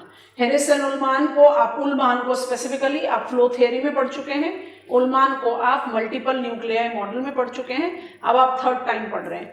अब हैरिसन उल्मान क्या कहते हैं? Urban function. सबसे पहली चीज तो ये है कि Harris and Ullman as human geographers agreed upon functional base of town as basic and non basic, जो हम पढ़ चुके हैं. And they have identified urban function to be only 3. And geographically एकदम आंख बंद करके, एग्जामिनर ने कोई स्पेसिफिकेशन नहीं दिया, आपसे सिर्फ बोल रहे हैं फंक्शनल क्लासिफिकेशन लिखो, तो आप ओरोजी और नेल्सन को आराम से जंप करो, जो बेस तैयार किया, जो लाइन डायग्राम तैयार किया, उसके बाद सीधे पहुंच जाओ हैरिसन उल्मान में. बट ये तो सिर्फ 3 ही फंक्शन बता रहे हैं. फंक्शन कैसे ही जस्टिफाई होगा? कौन से 3 फंक्शन बता रहे हैं? हैरिस उल्मान कहते हैं कि आप बेसिक फंक्शन को, अब मुझे बेसिक समझाने की जरूरत नहीं, बेसिक नॉन बेसिक को जस्टिफिकेशन दे रहे हैं, और उसके बाद कह रहे हैं बेसिक फंक्शन को आप सिंपली 3 कैटेगरीज में डिवाइड कर दो. ध्यान से सुनना. पहला कैटेगरी है central places,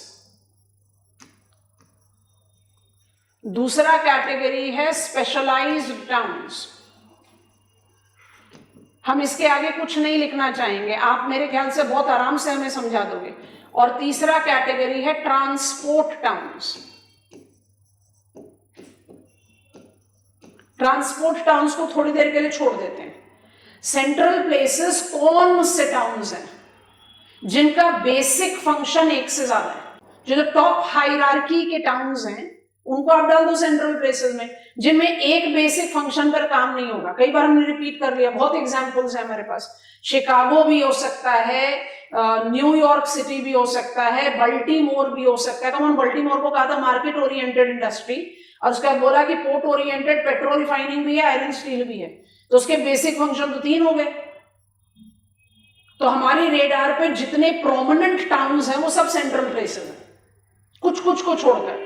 शेनयान specialized iron steel, Pittsburgh specialized iron steel, Birmingham specialized iron steel, Manchester specialized cotton textile. समझ में आ रहा है कि नहीं? But Shanghai, Guangzhou central place. तो सेंट्रल प्लेसेस वो हो गए जिनका बेसिक फंक्शन बहुत डाइवर्सिफाइड है. स्पेशलाइज्ड वो हो गए जिनका बेसिक फंक्शन स्पेसिफाइड है. वो किसी भी तरह का स्पेसिफिकेशन हो सकता है. हमने जब पढ़ा प्रिटोरिया जोहानिसबर्ग का complex in modern industrialization South Africa, तो आप जोहानिसबर्ग को डायमंड माइनिंग सेंटर के तौर पर पकड़ो, क्या हो गया? स्पेशलाइज्ड हो गया. I hope it is complete. Transport क्या है? ट्रांसपोर्ट भी तो स्पेशलाइज्ड ही है. ट्रांसपोर्ट में कौन से आ जाएंगे? सारे. शिकागो भी आ जाए, वेनिपेग भी आ जाए, व्लादिवोस्टॉक भी आ जाए रेल रूट पर, yes no. And then navigable route पर ले लो, मेजर पोर्ट टाउन्स ले लो, सबको ले लो. ट्रांसपोर्ट को अलग देने का क्या रीजन बता रहे हैं हेरिस सुलेमान? मुझे मेरे लोकेशन की बेनिफिट मिल रही है। अगर आप शंघाई कहते हो कि नहीं, शंघाई को ट्रांसपोर्ट टाउन लिखने के बजाय सेंट्रल प्लेस लिखना बेटर है, but what you will take into reference when it comes to Colon? पहुंच गए, कहां पहुंचे? Panama Canal, Panama City in Gulf of Panama, Pacific, Colon in Caribbean Sea, Atlantic, Panama Canal 80 kilometre, थप्पड़ पड़ेगा मुंह के ऊपर खींच के। 3 लॉक्स बताए थे, याद आ गया। कलोन जैसे टाउन को आज भी आप मैप ऑफ वर्ल्ड में किसके लिए जानते हो? ट्रांसपोर्ट के लिए। तो होनोलुलु को किसके लिए जानते हो? ट्रांसपोर्ट के लिए। सिंगापुर ने अपना करियर शुरू किया ट्रांसपोर्ट से, बट आज की डेट में वो सेंट्रल प्लेस है। आपको बात समझ में आई? ये इतना रिस्ट्रिक्टिव नंबर है कि आप कहोगे मैंने तो नंबर के लिए ऑलूजियो को क्रिटिसाइज करा था, ये तो सिर्फ 3 ही दे रहे हैं। पर रिस्ट्रिक्टिव होने के बावजूद भी इतने ओपन एंडेड है कि आप इसमें सारे categories of urban and you have got complete sample with you to add on to, क्योंकि कोई भी फंक्शनल कैपेसिटी स्टैटिक तो है नहीं। जैसे हमने आपको एग्जांपल दिया, Singapore started its functional characteristics as a transport town, cascading multiplication से आज वो सेंट्रल प्लेस है। कल होनोलुलु भी हो सकता है, बहुत मुश्किल है, rise in mean sea level, inundation का बहुत मेजर थ्रेट है उसके लिए, पर हो सकता है। Why to be pessimistic? तो ग्रोथ किसी की भी हो सकती है, बट टाउन्स जो सिर्फ ट्रांसपोर्ट लिंक के साथ अपने आप को एसोसिएट कर रहे हैं, तो व्लादिवोस्टॉक बड़ा अच्छा एग्जाम्पल है मेरे पास, विनिपेग बहुत अच्छा एग्जाम्पल है मेरे पास, कलोन बहुत अच्छा एग्जाम्पल है, Panama city for that matter बहुत अच्छा एग्जाम्पल है, क्योंकि इनका economic representation map of world में इसके बियॉन्ड कुछ है ही नहीं।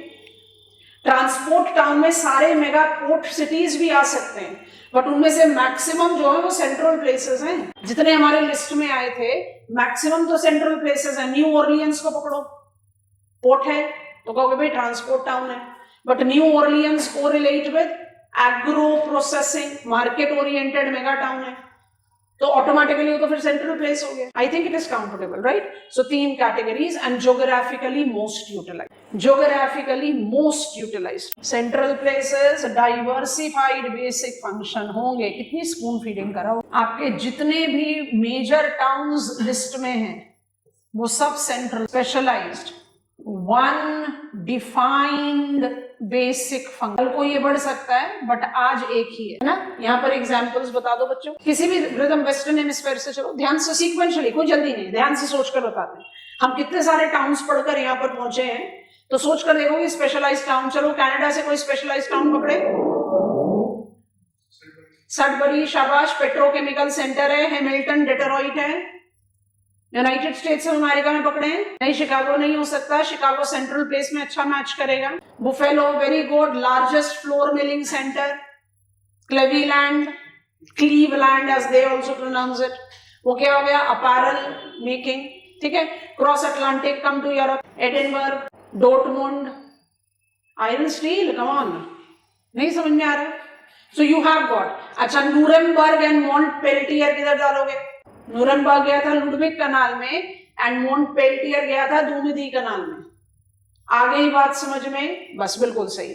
तो कौन सा क्लासिफिकेशन हमें बाय डिफॉल्ट फॉलो करना है? अगर एग्जामिनर ने मुझे कहा what is the functional classification of urban places, Harris Ullman, but सीधा हेरिस उल्मान में नहीं पहुंचोगे। कैसे पहुंचोगे? यहाँ पर पहले फंक्शनल कैटेगराइजेशन बताओगे, relation between function and population size बताओगे, कंपेयर करोगे डॉर्मेटरी एंड रिजॉर्ट टाउन्स को, उसके बाद बताओगे कि अर्बन फंक्शन बेसिक और नॉन बेसिक होता है, उसके बाद आ जाओ हेरिस उल्मान। अब जा रहे हैं डिफिकल्ट लेवल की शुरुआत करने, क्रोनोलॉजिकली नहीं जाएंगे, थोड़ा सा उल्टा पढ़ाई करेंगे क्योंकि वो समझने में मदद करता है।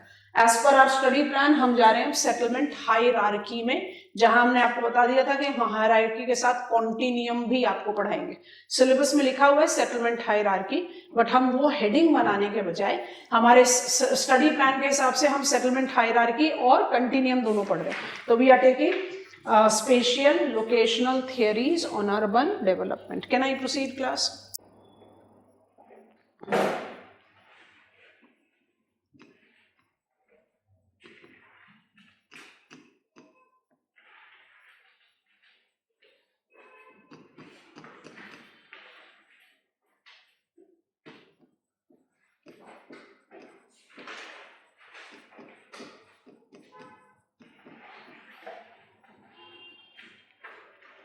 It is categorized into 2.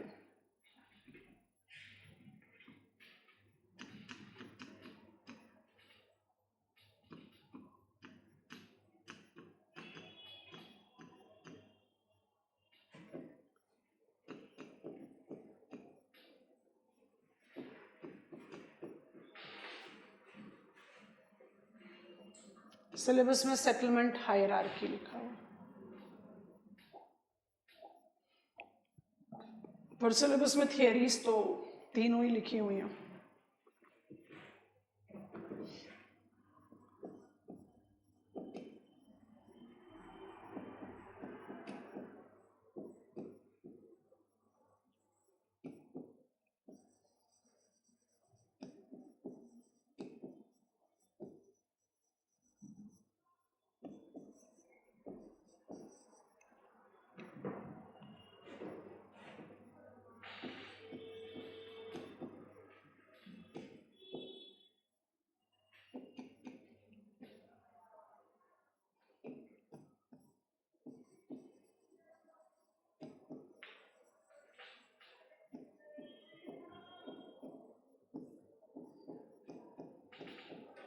हम ना थोड़ा सा क्रोनोलॉजी ब्रीच कर रहे हैं।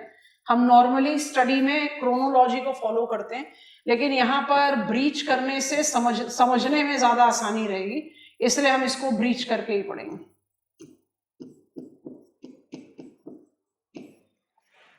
ये सारे थियरीज हमारे सिलेबस में है, स्टडी प्लान में भी आपके पास इनके नाम हैं। हमने बस इसको ऑर्गेनाइज कर दिया कि अगर एग्जामिनर ने कह दिया सेटलमेंट कंटिन्यूम पर लिखना है तो रैंक साइज रूल और प्राइमेटसिटी पर रुक जाना पड़ेगा। हायरार्की पूछेगा, सिलेबस में तो हायरार्की लिखा हुआ है, तो क्या सेंट्रल प्लेस थ्योरी के बाद रुक जाना पड़ेगा? वही चीज लर्न करनी है हमें। नाम नहीं लिख रहे, कंसेप्ट बिल्ड करेंगे तो लिखेंगे वहां पर, क्योंकि थ्योरी का नाम एक ही है और स्कॉलर दो हैं, इसलिए दोनों स्कॉलर्स के नाम लिख दिए। थोड़ा सा इसको श्रिंक करके यहाँ पर ही डेफिनेशन का स्कोप क्रिएट कर देते हैं तो आसानी हो जाएगी। What is meant by settlement continuum? It is that approach of study of settlement that restricts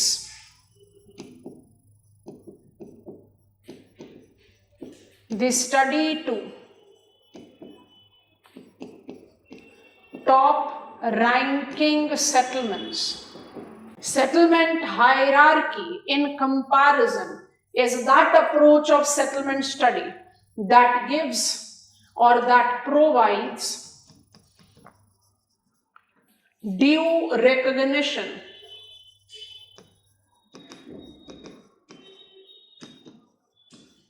to all settlements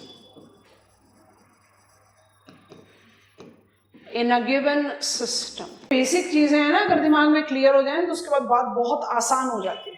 जैसे सेंट्रल प्लेस को सब बोलते हैं बड़ा डिफिकल्ट टॉपिक है, जरा समझने की कोशिश करते हैं। और ये फ्लो चार्ट हमारे रेफरेंस रिक्वायरमेंट हम तो मेंटेन नहीं कर पाएंगे, आपसे बोलेंगे इसको जरूर खोलने के लिए। अब हमें ये सारी थियरीज अलग अलग पढ़नी है, सारी थियरीज का अपना अलग अलग डोमेन है, बट कोई भी आंसर आप लिख रहे हो टाइम का तो ध्यान रखना ही पड़ेगा। आपको स्टडी प्लान देते समय भी समझाया था कि primate city concept, central place theory of Christaller का इंप्रूवमेंट हो सकती है। यस नो, क्योंकि ये पहले प्रोपाउंडेड है, ये बाद में है।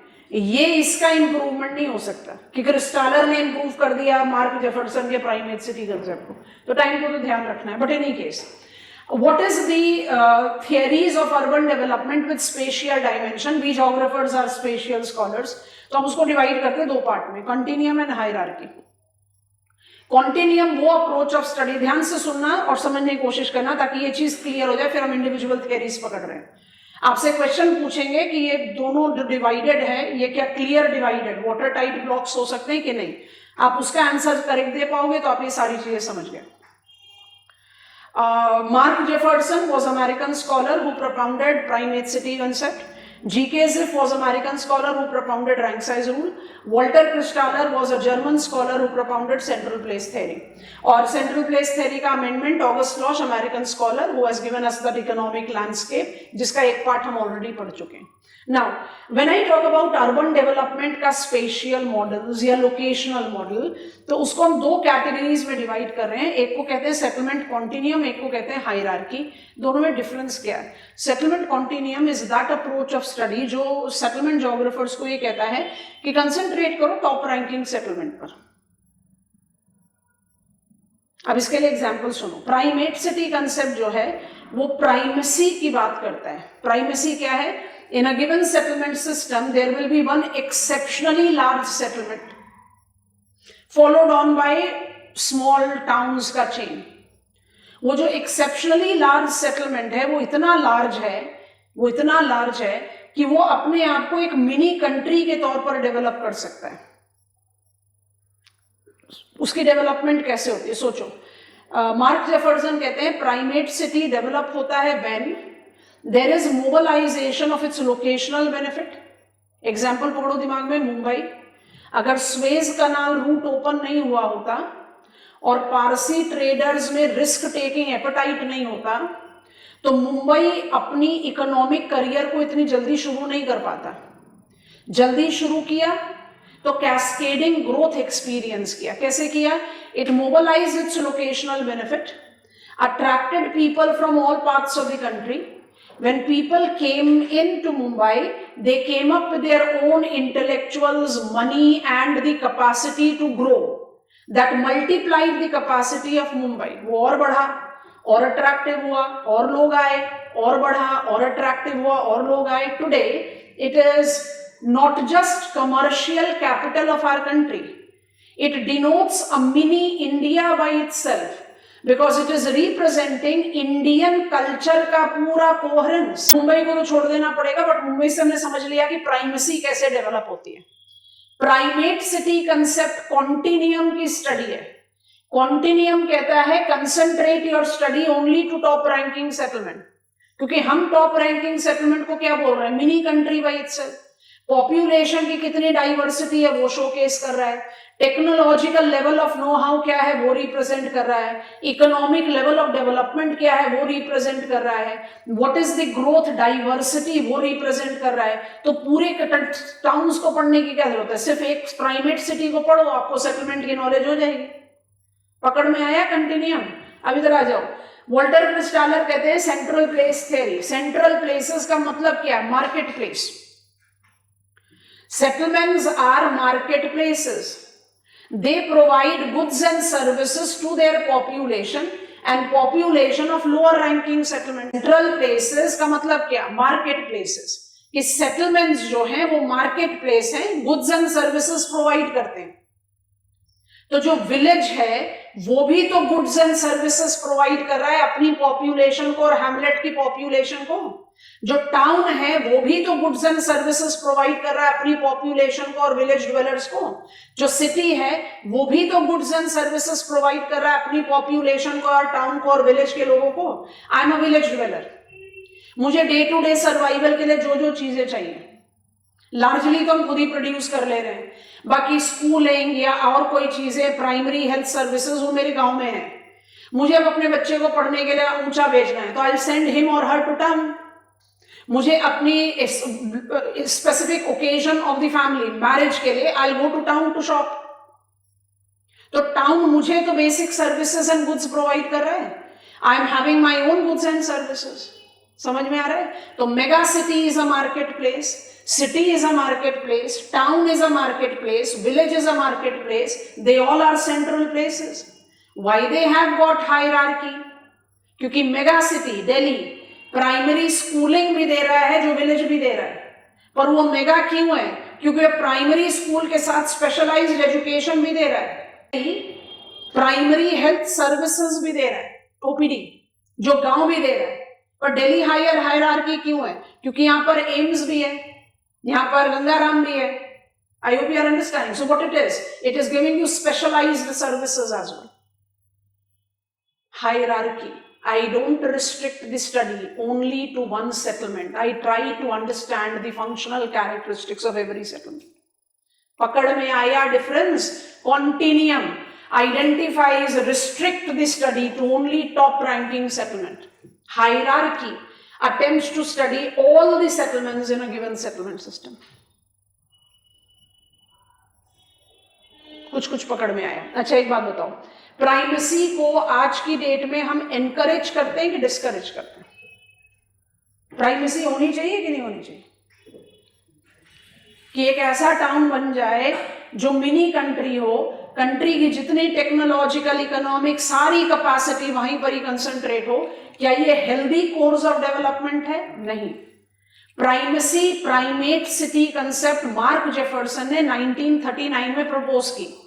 उन्होंने इसको डेवलप किया based on empirical study, no denial, empirical model है, एम्पेरिकल स्टडी लिया, अर्बन प्लेसेस को स्टडी किया, उसके बाद प्राइमेट सिटी कंसेप्ट इवॉल्व किया।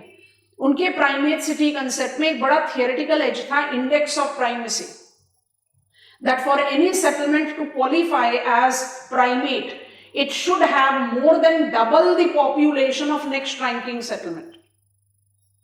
मतलब अगर मुझे प्राइमेट सिटी क्वालिफाई करना है किसी गिवन कंट्री का, तो मेरा population more than double next ranking settlement का होना चाहिए। हम इस कंसेप्ट को लैब से लेकर रियल वर्ल्ड में जैसे ही जाते हैं, सबसे पहले तो इंडेक्स ऑफ प्राइमेसी को साइड में पटकते हैं कि 39 में शायद हो सकता है कि वैलिड हो, आज तो नहीं है, तो हटा दो उसको। क्या प्राइमेसी है वर्ल्ड में? बिल्कुल है, पर प्राइमेसी सिंगल नहीं है, मल्टीपल प्राइमेसी है। Because development do not appear everywhere all at once, development always appears at some nodes.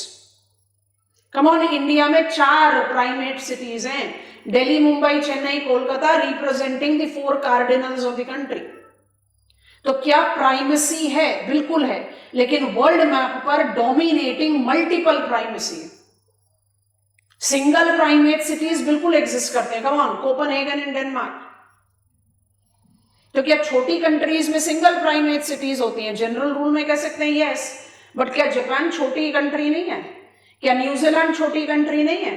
हम रुक ही नहीं सकते 3-3 प्राइमेट सिटीज के बिना। अभी न्यूजीलैंड थोड़ी देर पहले मैप पर खोला था, ऑकलैंड, विलिंगटन और क्राइस्टचर्च तीनों एक ही लेवल के हैं। तो थोड़ा सा सोचो, हम प्राइमेसी को कहते हैं कॉन्टिन्यूम, और जब हम इसके जजमेंट लेना शुरू करते हैं तो कहते हैं ना multiple primacy is more real. तो क्या ये कॉन्टिन्यूम की स्टडी ही रह जाती है? नहीं, ये हायरार्की की स्टडी हो जाती है। तो ये एकदम वाटर टाइट ब्लॉक नहीं है, पर वाटर टाइट ब्लॉक इस पर्सपेक्टिव में, central place theories can not be study of continuum, but primate city concept and rank size rule are study of hierarchy. इसलिए हमारे सिलेबस में हायरार्की लिखा हुआ है। इसलिए जब एग्जामिनर बोलता है ना bring out the drawback of Walter Christaller and recent improvement, तो एवरेज सोचने वाला बच्चा बोलेगा लॉशी तो है, रीसेंट इंप्रूवमेंट। हम बोलेंगे ना, मार्क जेफरसन भी है और जीके जिप भी है, क्योंकि they can be part of hierarchical study, this can not B part of continuum. ये सिंगल सिटी को कंसंट्रेट करते हुए बनाया गया बड़ा पॉपुलर रूल है, rank size rule, half part है। When all the settlements in a given settlement system is arranged in decreasing order of their population size, population of nth ranking settlement will always be population of nth ranking settlement will always be population of first ranking settlement and its rank. Pn equals P1 by n. Population of first ranking settlement मान लो कि 1 है, तो second ranking settlement का half हो जाएगा, third ranking का 1/3 हो जाएगा, फोर्थ रैंकिंग का 1/4 हो जाएगा। तो आप पूरी की पूरी पॉपुलेशन और रैंक को किसके रेडार पर अप्लाई कर रहे हो? First ranking, continuum study. पर यहां पर भी हम कहते हैं रैंक साइज रूल प्राइमेट और बाइनरी दोनों हो सकता है।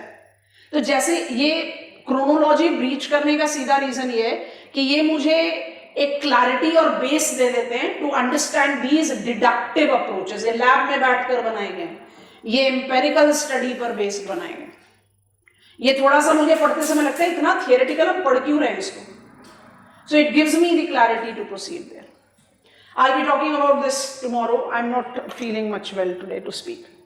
हम इसको डिटेल्स में पिकअप करेंगे कल, ठीक है?